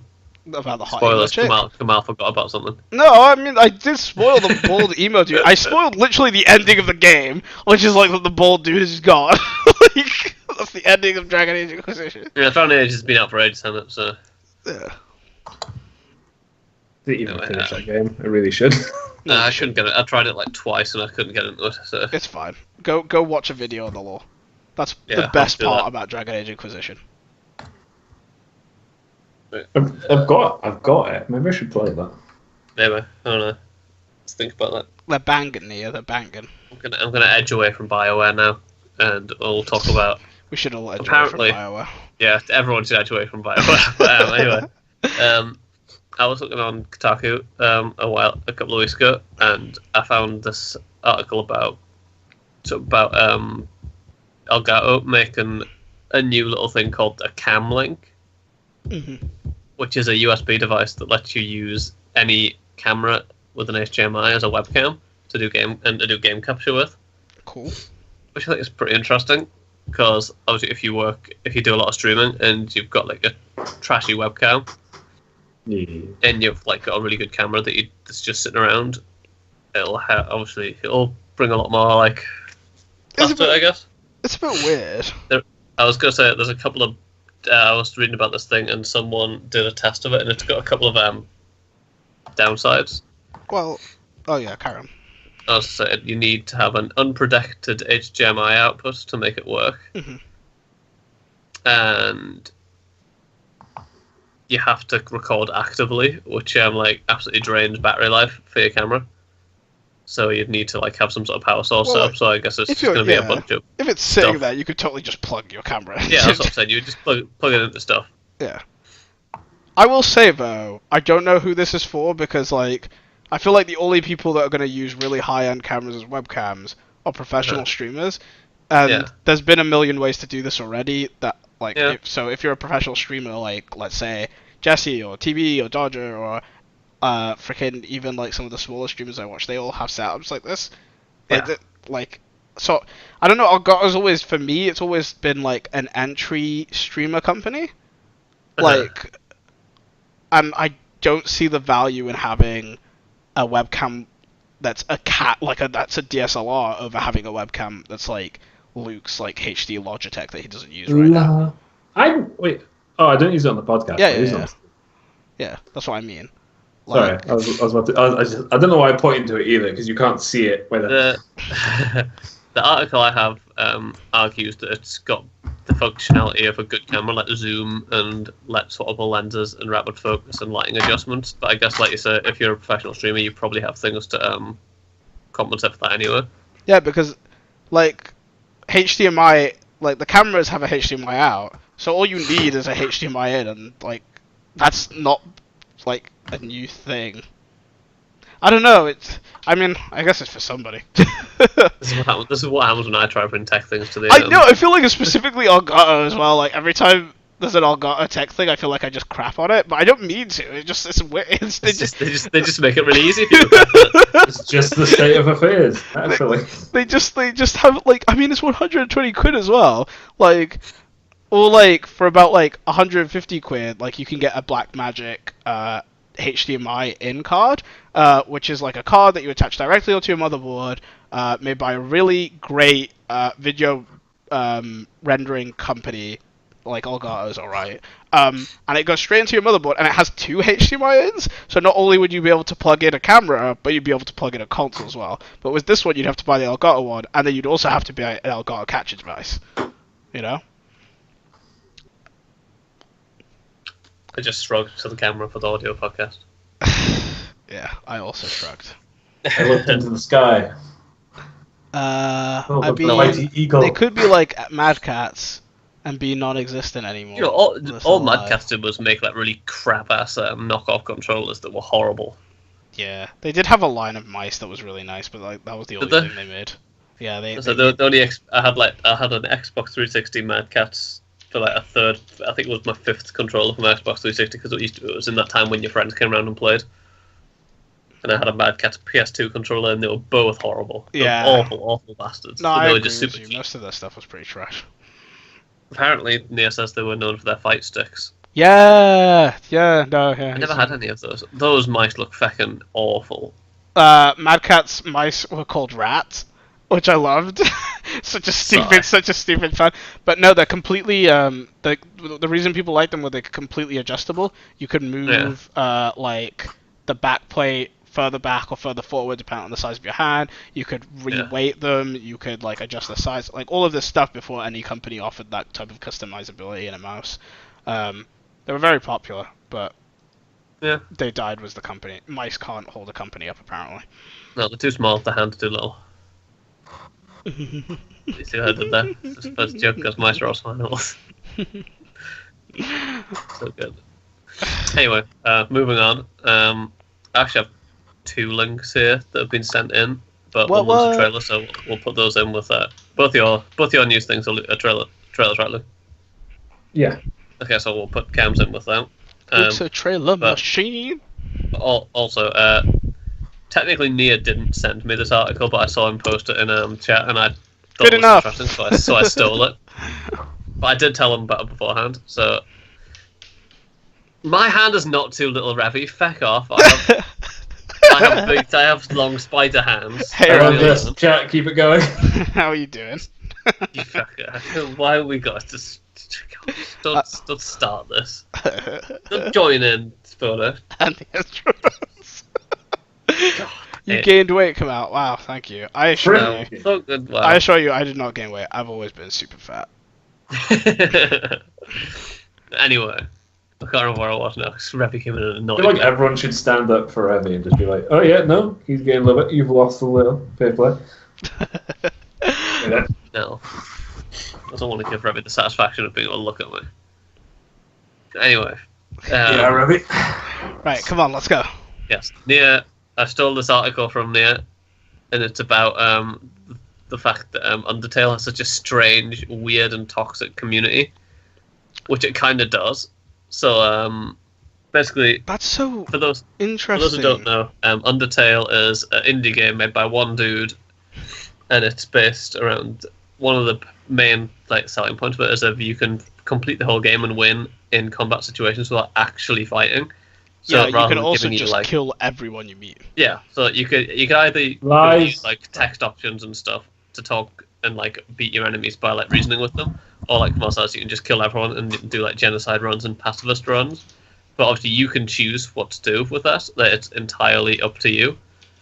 And for some reason it developed a community that got very, very vehemently against one particular choice you can make in the game. It's to doing the genocide run, which is very strange for a community, because obviously, as I said, the whole game's based on your choices.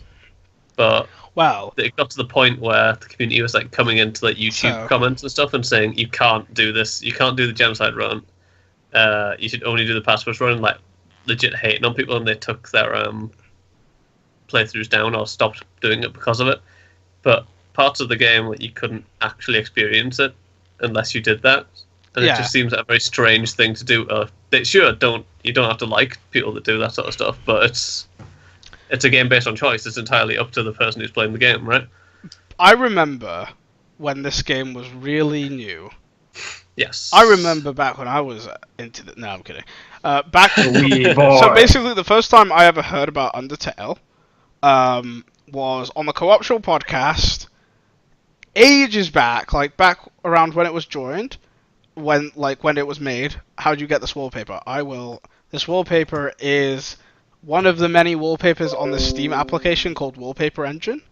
And it basically lets you have animated wallpapers. So yeah, you can pop on Steam and get that, and it's free. It's a free edition. I think Wallpaper Engine itself costs about £2.50. Right. So I remember when Undertale was brand new. I first heard about it because Dodger was playing it, and she was saying it was one of the games she was trying on the Co-optional podcast. And she was like, "I found this really weird game, and I'm trying it out, and blah blah blah." And it was still this really unknown thing. Yeah. And she played through it, and and she decided to happy coincidence go through it she killed someone the first time, and then when she changed her mind, deleted her save, started a new save, and went through, but the game remembered that she killed someone. Yeah. And the game was like, "Oh, you're trying to trick me." The game Undertale reacts to you like that. It calls you out for doing stuff Yeah, like that. it makes you feel bad for killing. If you do it that sporadically at the game, they'll make you feel bad for doing it, because obviously. But it also does instead of writing saves on file like most games do, it writes saves and registrar edits. And it also writes a file to save, so it can know when you get rid of a save. So she started a brand new game, and the game called her out for deleting her save, right? And it says I knew you killed this person or whatever. But because she was playing this game before it was super popular, it was this shocking experience for her. It's this thing she'd never heard. It was literally jarring and just an actually new experience that she's never had in a video game before. New experience in a video game? Super rare. He did 2016, when this game came out. Right? Super rare. But then she Yeah. also, after that, she decided to do a pacifist run on her own, and then she ended up doing a genocide run afterwards, and she found all of those endings on her own, but she went about getting to them through her own route, right? Yeah. And then a couple months later, the game got really, really popular. And they talked about it on the podcast again. They brought it up, and I remember Dodger saying specifically that she's really happy that she'd played it when it was like this unknown game. Because nowadays, whenever she sees anyone playing through it, chat's always trying to tell them how to do an optimal run and spoiling like the uniqueness of the game. So I find it really interesting, like seeing it go from that to what it is now, where apparently it's just really vicious and like just like it's that, but to the next level. It's crazy. Yeah, it's so weird that, like you said, that there's so many different experiences in the game. The fact that they've got like a community that just has just decided this is the only way you're allowed to play it, and we're going to yell at you until you do it that way. It just, I don't know what made that transition, right? Yeah. It's just very strange. The other thing is, like, Undertale's community used to get praised. Yeah. It used to be like, oh, one of the best communities in video games. Yeah, because it was a community of, it was like around a tiny little indie game literally made by one person. Yeah. Which doesn't normally happen. But it's like now it's just, I don't know, it's just... There's an elitism to it. Yeah, it's like because it's a game that it's a game where you could do a password running, which, to be fair, not many games offer. Yeah. They have now decided that's the only way you can actually do it. Yeah. Yeah, the Undertale community used to be good when, like Kamal said, in the first, maybe 6 months or so, but then after that, they've got more exclusive and stuff like that. But I don't know, maybe that wasn't always like a vicious little pacifist, elitist clique. I mean, of course, yeah, it's an internet community, right? I mean, there's always going to be some scumbags in it. That's impossible to be, perfectly good or perfectly evil. Never keep it that way, Ravi. It's all just hate now. It's all just hate. In your circles, I feel like Undertale will be like Undertale's super furry, Ravi. So if you're into that, go look it up. What? This is just what happens when you give a game to the Pope. Like, he just gets all of his, like... No, I forgot about fucking Matt Patty, fucking... What? That's when the elitism starts, it's Pope-worthy. Undertale was always Tumblr trash, to be fair. But it was good Tumblr trash. Yeah, it wasn't like this. It wasn't like Tumblr trash. Not like actual Tumblr. Well, I don't think this is Tumblr trash now. This is like something else. Your Tumblr trash. I don't think Tumblr trash tends to extend beyond Tumblr that much. Yeah, they stay in that special little snowflakey bubble. It keeps to its dark places. I'm not into theories, just Neko girls. I don't want to know what a Neko girl is. Do not want to know. I can respect that. How an artist made an art of characters, and even the apparently community was super triggered, and at an event a fan gave them... Oh, I saw that! Yeah, I saw that on Kotaku. Oh. Yeah, someone gave this artist I think it was cookies, wasn't it? And it was full of needles. Yeah, I heard about this. It's just like, what the feck is wrong with people? That is that's like... To be clear, never take food from any fans. Or strangers in general. We never take food from our fans. No, I just mean, it's pretty dumb that they took food regardless. No, I'm not saying, the artist is the problem, but, it's pretty dumb. There's some crazy people out there. Yeah. If there's something you might have to put in your mouth, I wouldn't take it off someone you don't know. No, don't. Yeah, I mean, I think I'll talk about Rooster Teeth a lot because I watch that podcast a lot, and they talk about their experiences in conventions and things. But you hear Bernie and Gavin and Barbara talking about the things the security stuff they have to do at conventions and how some fans don't understand. They don't get it when they don't take food off them. They don't get it when they don't do certain things with them, and it's just you just can't. On a point, you've got to understand that you are a stranger. You might feel like you know these people because you've watched them forever, but they don't know you. Yeah. They've been watching back. They don't see you on the other side of the screen. Yeah, I'm sure 99% of people will have nothing but good intentions for them, but there's always going to be one or two of those lunatics who want to just mess people up just for the fun of it. Yeah. You've got to treat everyone as if they might do something just because that's just the way that life is. Yeah. Yeah. Truths. People are crazy. Yeah. Don't offer me food. Yeah, that wasn't that. That was quick coverage, but the article itself goes way more in depth into a lot of stuff the community does. Like Nghia, I'm sure has noticed we haven't mentioned a lot of stuff. And it's a good read. It'll be in the link. It was a really interesting read. We could talk about it, but it would take us it would have been an entire podcast worth of talk, to be honest. Yeah. at that point. Yeah. But yeah. 100% recommend that you read it. Thanks for finding it, Nghia. It was a really good, interesting. It was probably one of the most interesting Kotaku articles I've read for quite a while. Yeah, I was gonna say it's hard to find good reads on Kotaku. Yeah, especially since they hired someone else. But I'm not going to talk about that. Not going to talk about that. Don't want to talk about it. Not gonna cause the drams. No, don't need to cause dramas because it'll be affecting everyone. And I'll get attacked by Yeah. fucking Anita Sarkeesian who is actually aiming for Kamal. Why? Because I'm black. No, because he always hits the wrong person. Or she'll attack me and hit you. Oh, I see. Come on, come on. We talked about this, Kamal. I see. I got you. Get into my weird joke. I'm sorry. I'm slow. I find good reads all the time. You find some sort of reads all the time, Ravi. On Kotaku. No, I'm not talking about Kotaku. I was talking about Kotaku. No, I don't think Ravi's talking about Kotaku. Same, Nghia, same. I'm totally with you. They do write titles like about everything, but the content of the articles is super useless. Yeah. All right. Next up, Um, Lucas. Well, It's trailer time now, right? yes, and that article was crazy, but you know what also is crazy? Mutants. They're also bio. There's a link from Cam. Shout out to Cam. It's the Biomutant cinematic trailer that dropped at Gamescom. This is a game This is a game. from Gamescom. If you're a furry, that keeps coming up in this podcast for some reason, you're gonna love this game. What do you mean keeps going? We said it one time. Keeps coming up. You said it 3 times now. The word furry. Check it out. That's true. Yeah. That's Okay, what let's watch the furry game. 3, 2, 1.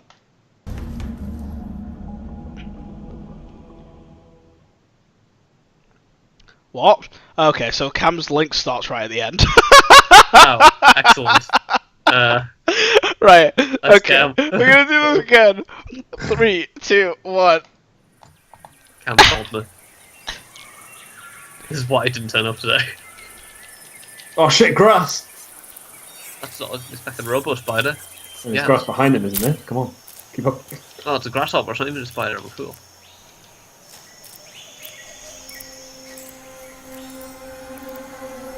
Oh, it's Galaxy 2.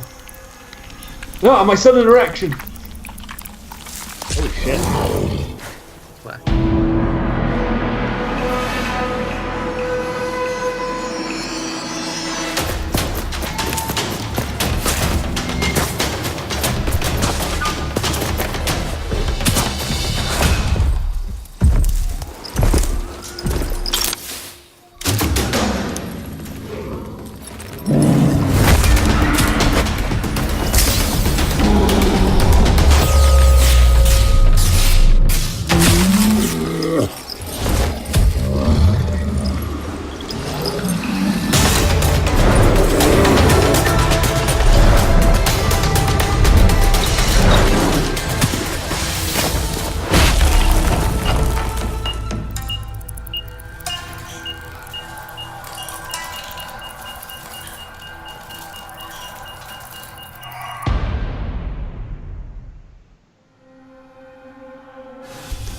That trailer tells you 0 things. Yeah, that's what I was going to say. Other than it involves furries.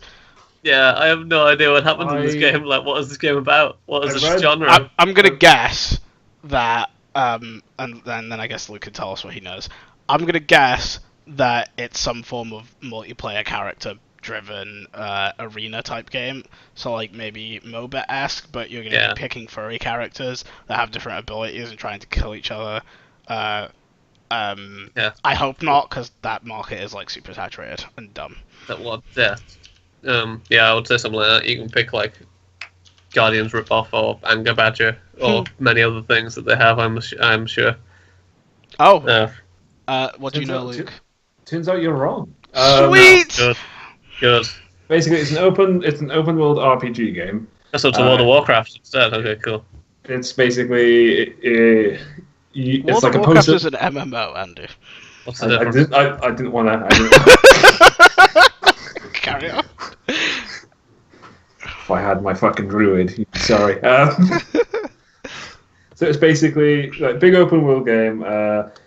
It's supposed to kind of apocalyptic Earth, and like the mutants are running around, and like apparently they pick up powers and things. Like this is a brief reading from about a few hours ago. So I met not sure how much of this page is correct, but like you pick up powers and then like you can apply them to your character, and then like there's loads of interesting weapons, like kind of mix of like old school weaponry and new school weaponry, like just sort of like machine rifles with swords and stuff like that.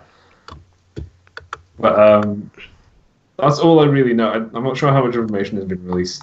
Yeah, that's what I'm also getting. days, Open right? world, kung fu, action RPG. It's from the same people that made Just Cause, though. So Just that Cause has... 3. So there's gonna be Bungie cards. Did you like Just Cause 3? I didn't like Just Cause 3. I never played Just Cause 3. I didn't like Just Cause 3, but that's because I think I played Just Cause 1 and 2, and it's just like... So they okay, can make I'm done now. one game. Yeah, right? No, it's just like... I mean, I get a wingsuit Nghia now. says that Biomutant is a furry kung fu RPG from THQ Nordic We just, via Polygon. literally just said that exact sentence. Did he? I wasn't paying attention. No bad. I like That's Just all. Cause 2. I like Just Cause 2 too. I didn't like Just Cause 3. I didn't play either. But it's not really... Like, it looks like it could be interesting. I wonder, like, if you're always playing as, like, tiny little badgers, or if you could be, like, that big guy. What if you can Okay, so overall, evolve? I don't know how I feel about it, and from the images I saw, I'm not that excited for it, but I will say, I just got this line from a head of the studio. Do they call it a furry kung fu RPG as well? No, what he said is the game will have 0 fetch quests. So that makes me at least somewhat interested. I that they're gonna be believe that is a exploring. lie. And there is my erection. I believe that is a lie, says Andy. Yeah. Andy's just going to tell the head developer that they're a liar. You're a liar. That is fake news. I'm sorry, I didn't hear the head developer say that at all. I just made it up. This just in, I lied. I love what Andy to be in the background of that meeting and just be like, "You're a fucking liar!" Liar! Lies! Bluff! He said, "I'm not a Oh, huge fan of collection / fetch quests, and that's to have what we call to replace this." They said that's to have what we call secret discoveries or exploration, where you actually find something interesting in the world and will give you a small personal quest line. So there's not going to be basically, Dragon Age Inquisition. When you start Dragon Age Inquisition, you realize it's a game that has a story, but the story is linked together via fetch quests. It's going to try not to do that. I mean, that would be nice, yeah. Ravi, this is our trailer section, so you can see the little audience thing. It's just a big screen so you can watch the trailers better. Speaking of trailers, the next trailer is the Shadow... What? You talking shit? No, I said, look at that segue. I was complimenting you! You never do that! These guys So when hate you each do- other. I don't know how I do a podcast.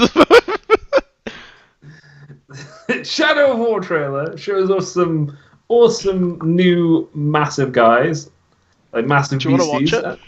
Yeah, Okay. I hope so, it's a trailer. So, it's gonna be spoilery though. 2, I feel like this trailer is 1. very spoilery. Okay.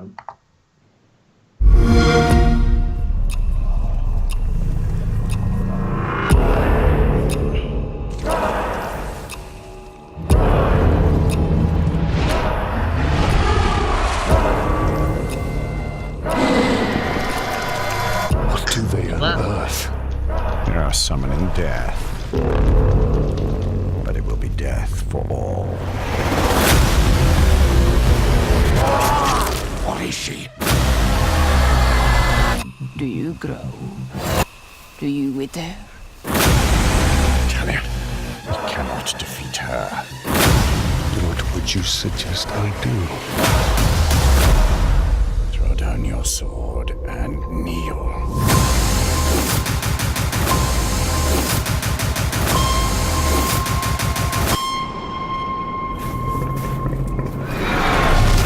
What have we unleashed? The cry of the forests. Scream of the rivers.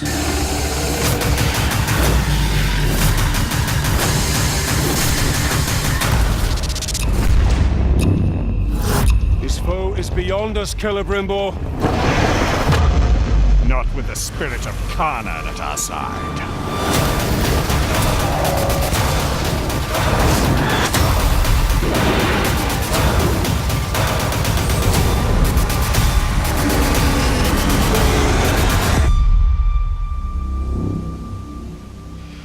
Nothing will be forgotten. October 10th. I wonder how much you have to pay to get a loot box one of those, isn't it? So that was Shadow of War Beasties trailer. There was a whole bunch of beasties. They were. They didn't show the Spider Woman in this, did they? Oh no, they didn't. Well, I mean, you could see the bit where it turns up, but they didn't actually show it. There's been some interesting conversation around that. I would have sworn like it was large. I saw a Inquisition about it, and then I've seen some responses from the developers. What was the response? Do you want to talk about this trailer first? Let's talk about the trailer first. Speaking of the trailer, I like the new mounts. Like, one of my favorite parts of Shadow of Mordor was interacting with like the beasts. Yeah. And, like, doing stuff with them. Yeah, they were So, like, really limited though, so this will be nice. Yeah, having a bit more variation and just like I like just like bringing beasts over to an enemy camp and then just like watching it go to town. That's pretty cool. Balrog though, not sure how I feel about that. It's not canon. No, right? That's. Oh come on, canon was Not left canon. a long Come on, time there's only ago. one Balrog left, and he lives in Moria. He made a new ring. He made a new one. This game is about him making a new ring, and fighting the old ring was the new ring. That's got nothing to do with the Balrog. Just point that out. It's all to do with it. But come on, we get where you're coming from, but still, it's not like it's to the point where it's like stop. Just no, bad game. I completely disagree. I mean, I know that this game's already like totally ignored the storyline, but I mean, I know what you mean when you say that you don't know what I feel about the Balrog. It's just. I feel like they were like, it'd be fun to have a Balrog in it. Yeah, it's a cool iconic thing from Lord of the Rings, so let's put it in. And I agree. Yeah, I mean it makes sense. It's cool. I think this is probably Pretending it's canon is silly. I know know. that's what I'm saying. Like, the whole game, it's already like pooped all over like the lore from the first game, so it makes. And if it's not canon, why not just do whatever you want? It's already not canon. You can't be more not canon. You're either canon or you're not. That's how that works. Listen here, Kamal. I'm sorry, Luke. You're either real or you're a lie. That's how it works. I know, and Shadow of Mordor tries to have its cake and eat it too, because it tries to fit itself into the canon. It does not. It totally gave up. I've never seen them try to do that. It's totally given up with this game. They are not even trying. Yeah. If they're not even trying with this game, I'll be like, fair enough. But they did try with the last game. What? They were trying with the Calibrimbo, and then like. I mean, Calibrimbo was a character, but I feel like that's. No, I know. Really it's just sort of there. Balrog was a thing. There you go. They're trying. Trying to fit like the shit, I forgot his name. Big baddie. How have I forgotten the big baddie? The Eye Man. Yeah. Sauron. Trying to fit Sauron. Rebby says, in the time of Lord of the Rings, a Balrog is holding the fortress of the Necromancer. Andy says wrong. Rebby says not wrong. Fight! Just don't need to fight because I'm correct. Okay, well, that's not a fun fight. I side with Ravi then. Okay. Nia's got it. It was Balrog from Street Fighter. Yeah, that's the guy. I don't know. Yeah. But, how are these new beasties? Like, it's nice. Balrog being there is nice. It's just a bit like, it's just in my head, it's just like he shouldn't be there. Like. So. Yeah. But, the spoilery aspect I was talking about, like, they seem to have not ruined, but like the Balrog seems to be like an enemy more so as not just like a random spawn, like an actual kind of like big baddie that you go up against in the game. Yeah. And I think like the last scene in the trailer just shows how you're gonna fight and defeat him. I was just a bit like with the big leafy dragon. Yeah. Hey, hopefully the reasoning for that is there's one of many. Yeah. Hopefully. I said they've got a whole bunch of like castle stuff in, so I guess maybe it might just be one of those. Hopefully, fingers crossed. Yeah. Also, you get to like ride on a giant orc thing on a giant. What are they called again? The giant ones. Oh, I forget what they were called in the game. But yeah. But you get a You ride on would. one of those and then grab a dragon by the neck and throw it Yeah, over your you shoulder. sit How cool is That's that? whack 7 shades out of Cool. You're gonna wrestle a dragon. Yeah, pretty badass. Oh my god. Speaking of the spider lady thing, Yeah, I think there's go a on. character in the game called Shelob. Shelob. Yep. Shelob. And she is a spider. Well, she was a spider. She was a giant spider. She's Mongolian for law nerds. Okay, she She- was Mongolian. No, Ungoliant. Oh Ungoliant? no, she was the child of Ungoliant. She was a the king of the Mongoloid? giant spiders. Kamal. Anyway, she's a spider. Point being, king of spiders. Wait, no, child of king of the spiders. Child of king of spiders. Queen of spiders. Princess of spiders. Some would say. Yeah, sure. Yeah, let's go with that. And she's going to be in the game, but they've decided in the game to summon her as her spider, and then have her decide, oh, I don't like being a spider, let's turn into a sexy lady. Don't.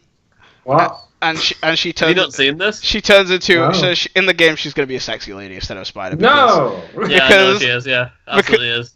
because apparently, like, you can't have like spiders as characters, and also women have spiders are naturally sexy women or something.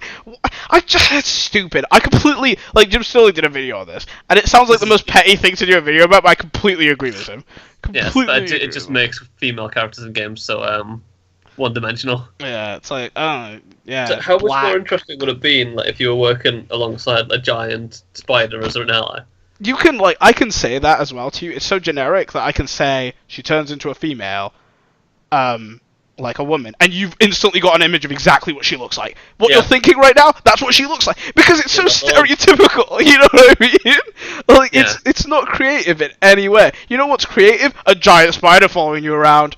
That's creative. That's super dope. I'd be down. Yeah. But no. Especially 'cause, yeah. They could have had Shelob, but they didn't. Yeah, I don't get it. Warner Bros. Suck. So what, I know you said there were some responses to his video. What were the responses? So I love this article. Shadow of Mordor Monolith Productions explains why Shelob is a woman, not a spider, and the subtitle is "So basically because why not?" And that is basically the response. he was just like, I mean, it's not totally against the law. It's not totally not plausible in the law that she could turn into a woman, so we did it. Like that's basically his response. And like, it's totally not against the law that Sauron could turn into a woman either. I've had this thought of a lot of the characters. And I think, and then he goes on to say, "Why would you take the form of a spider?" Question mark. Because they're terrifying. If it really is to provoke fear. There's a psychological dimension to that. And the other thing was Ungalant. Is that Ungoliant, yep, that's it. Ungoliant? And the spirit of darkness is the line that she hates the light, but she craves it. And so Celebrimbor and the new ring also represent that thing that she has a love-hate relationship. So basically, he dodged the question. He was like, Yeah, "Why he's be a just- spider? he's just- Light he's dark?" just laughing filler. He's just saying a bunch Also- of long words to make you forget what the question was. Also, This let's guy bring could be a back Callum. politician. Let's bring Celebrimbor into the conversation and then like focus on him. Let's forget about Shelob. I wish I could forget about. I think Shelob. his final excuse was just that she needs to, unlike in the book, she has to have direct communication with the main character. Of course, we can't talk to a giant. Why not? Fight me! I'll Yeah, talk to a let's giant to spider! her. Yeah. We can talk to a ghost. We can talk to orcs, and we can You talk to a Gollum, fucking orc, whatever you that talk is. to- You talk to a dead guy that's been dead for like 200 years, and you can talk to a giant flaming eyeball in the tower. Why couldn't You've she got be to like a fight. really ugly, like, mangled spider woman then? Huh? Like, why does she have to just be like a sexy black spider lady? Huh? That does not get my penis erect. Well, what So if spiders disappointing. get your penis erect? Yeah. What are we supposed to do then? Yeah, what about me? Yeah, what about Kamal and his weird spider fetish? Get out of here! That's If gonna you- be that's gonna be the YouTube title. It'd be Kamal's cool with if you Spider-Man. summoned her and she could either appear in spider form or human form, depending on the form. That would be cool. See, that would That be would cool. make sense. That would be a better explanation than the monolith guy near. Yeah, it'd be like it actually adds to gameplay. It has gameplay reasons, but no, he's a freaking idiot. Anyway. Yeah. I don't know who this. Also, I don't know who this group mofo is in the trailer. Who can be weird. Who can be in a ball or a. I just like this orc guy with like his little or a sailor tree- hat. or a Look tree. at him. Yeah, what about this fancy dude as well? Yeah, I saw him. This Wow. fancy bugger over here is like, yeah, check me out. I'm the Robin Hood. I got a crossbow and some swords. Got a feather in his hat as well. This guy's going places. What I love as well is they're not even in the forest anymore. They're in the tundra. Yeah. That's why he's annoyed. Is that what you mean? I'm not camouflaged? How dare you? I worked so hard on this. Aw. You know how long it takes to get this shade of green in Mordor, and it don't work. Well, them forests in Mordor. Yeah. Okay, now. Look at Nghia doing better game design than these guys already. Yeah, Neo could sort it out. Neo, call Monolith up. Tell him how to fix that game. Alright. Anything else? Speaking of abominations of nature, we have one more. Damn it, that segue could have been much better. Go try again. Speaking about bending nature to your will, we got a Jurassic Park game coming, which seems to be based off the oldie Jurassic Park Operation Genesis. This was one of Microsoft's announcements at Exclusives. the Xbox thing, but they said it's exclusive, but it's actually... This was the worst one. It's actually coming out on the PlayStation 4 at the exact same time as the exact same content. So I don't even know what they were trying to say. And I was reading around on the internet, and everyone's like, what did they mean? Like, I get that exclusive doesn't mean anything anymore, but it usually means something. Like, Microsoft is high. Anyway, 3, 2, 1, Okay. go.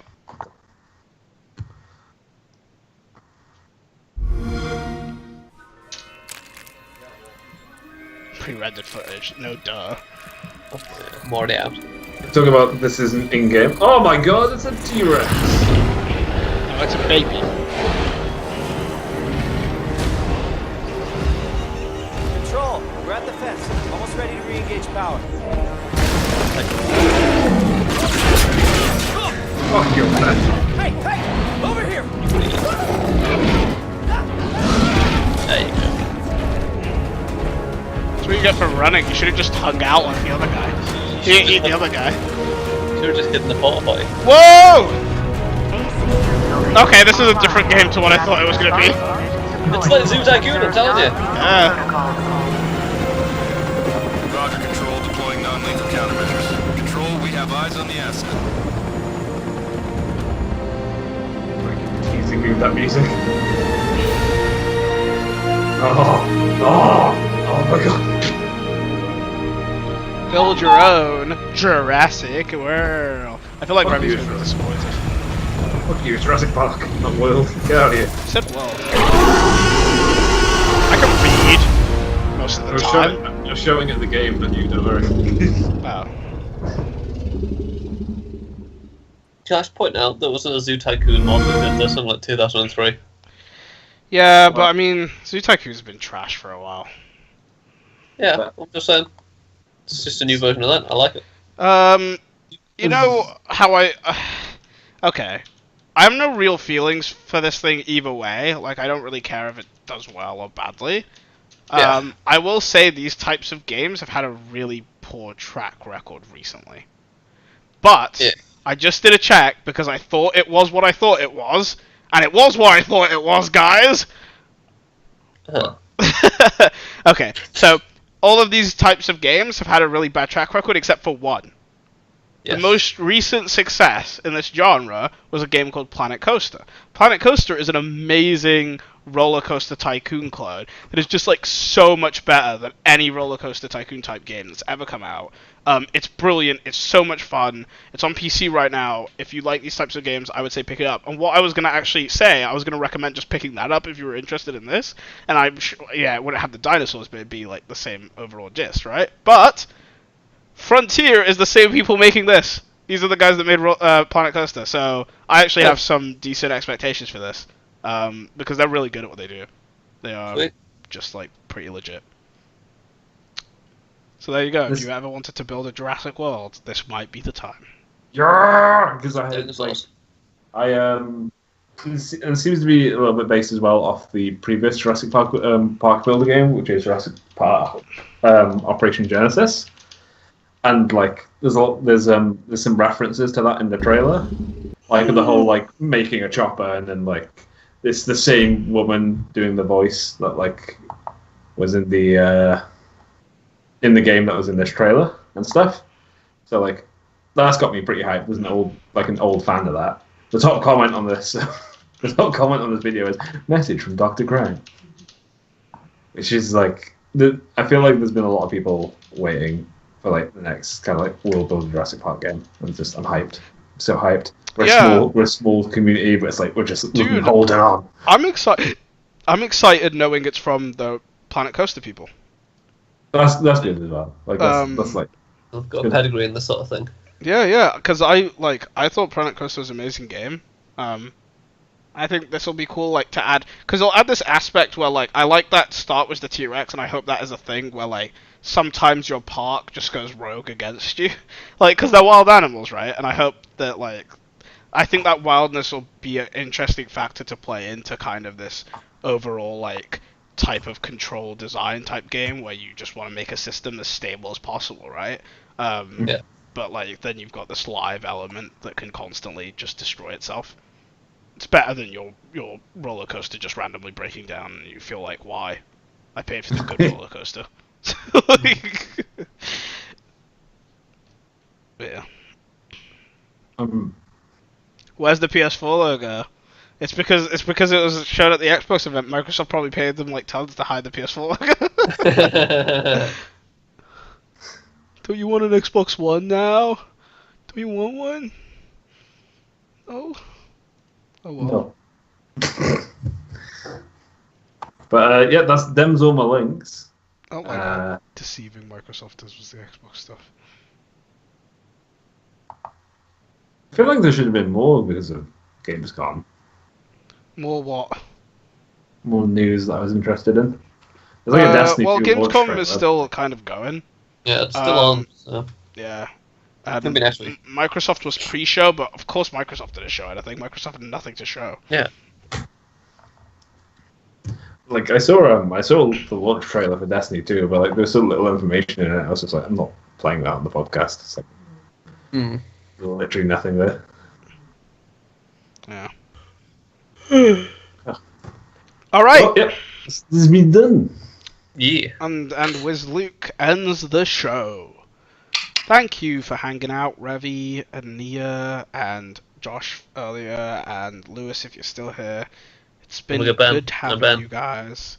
And Ben. And Wendy and that other guy whose name I forget. Wendy and some other person whose name we forget. Yeah. Thanks everyone. We appreciate you. Same time next week, same bat time, same bat channel. And different backcast. Yeah, different backcast. I think we've got Cam next week. Woo! What I remember. Wanna shout us out, Andy? No. Okay. Good night. Farewell. It says.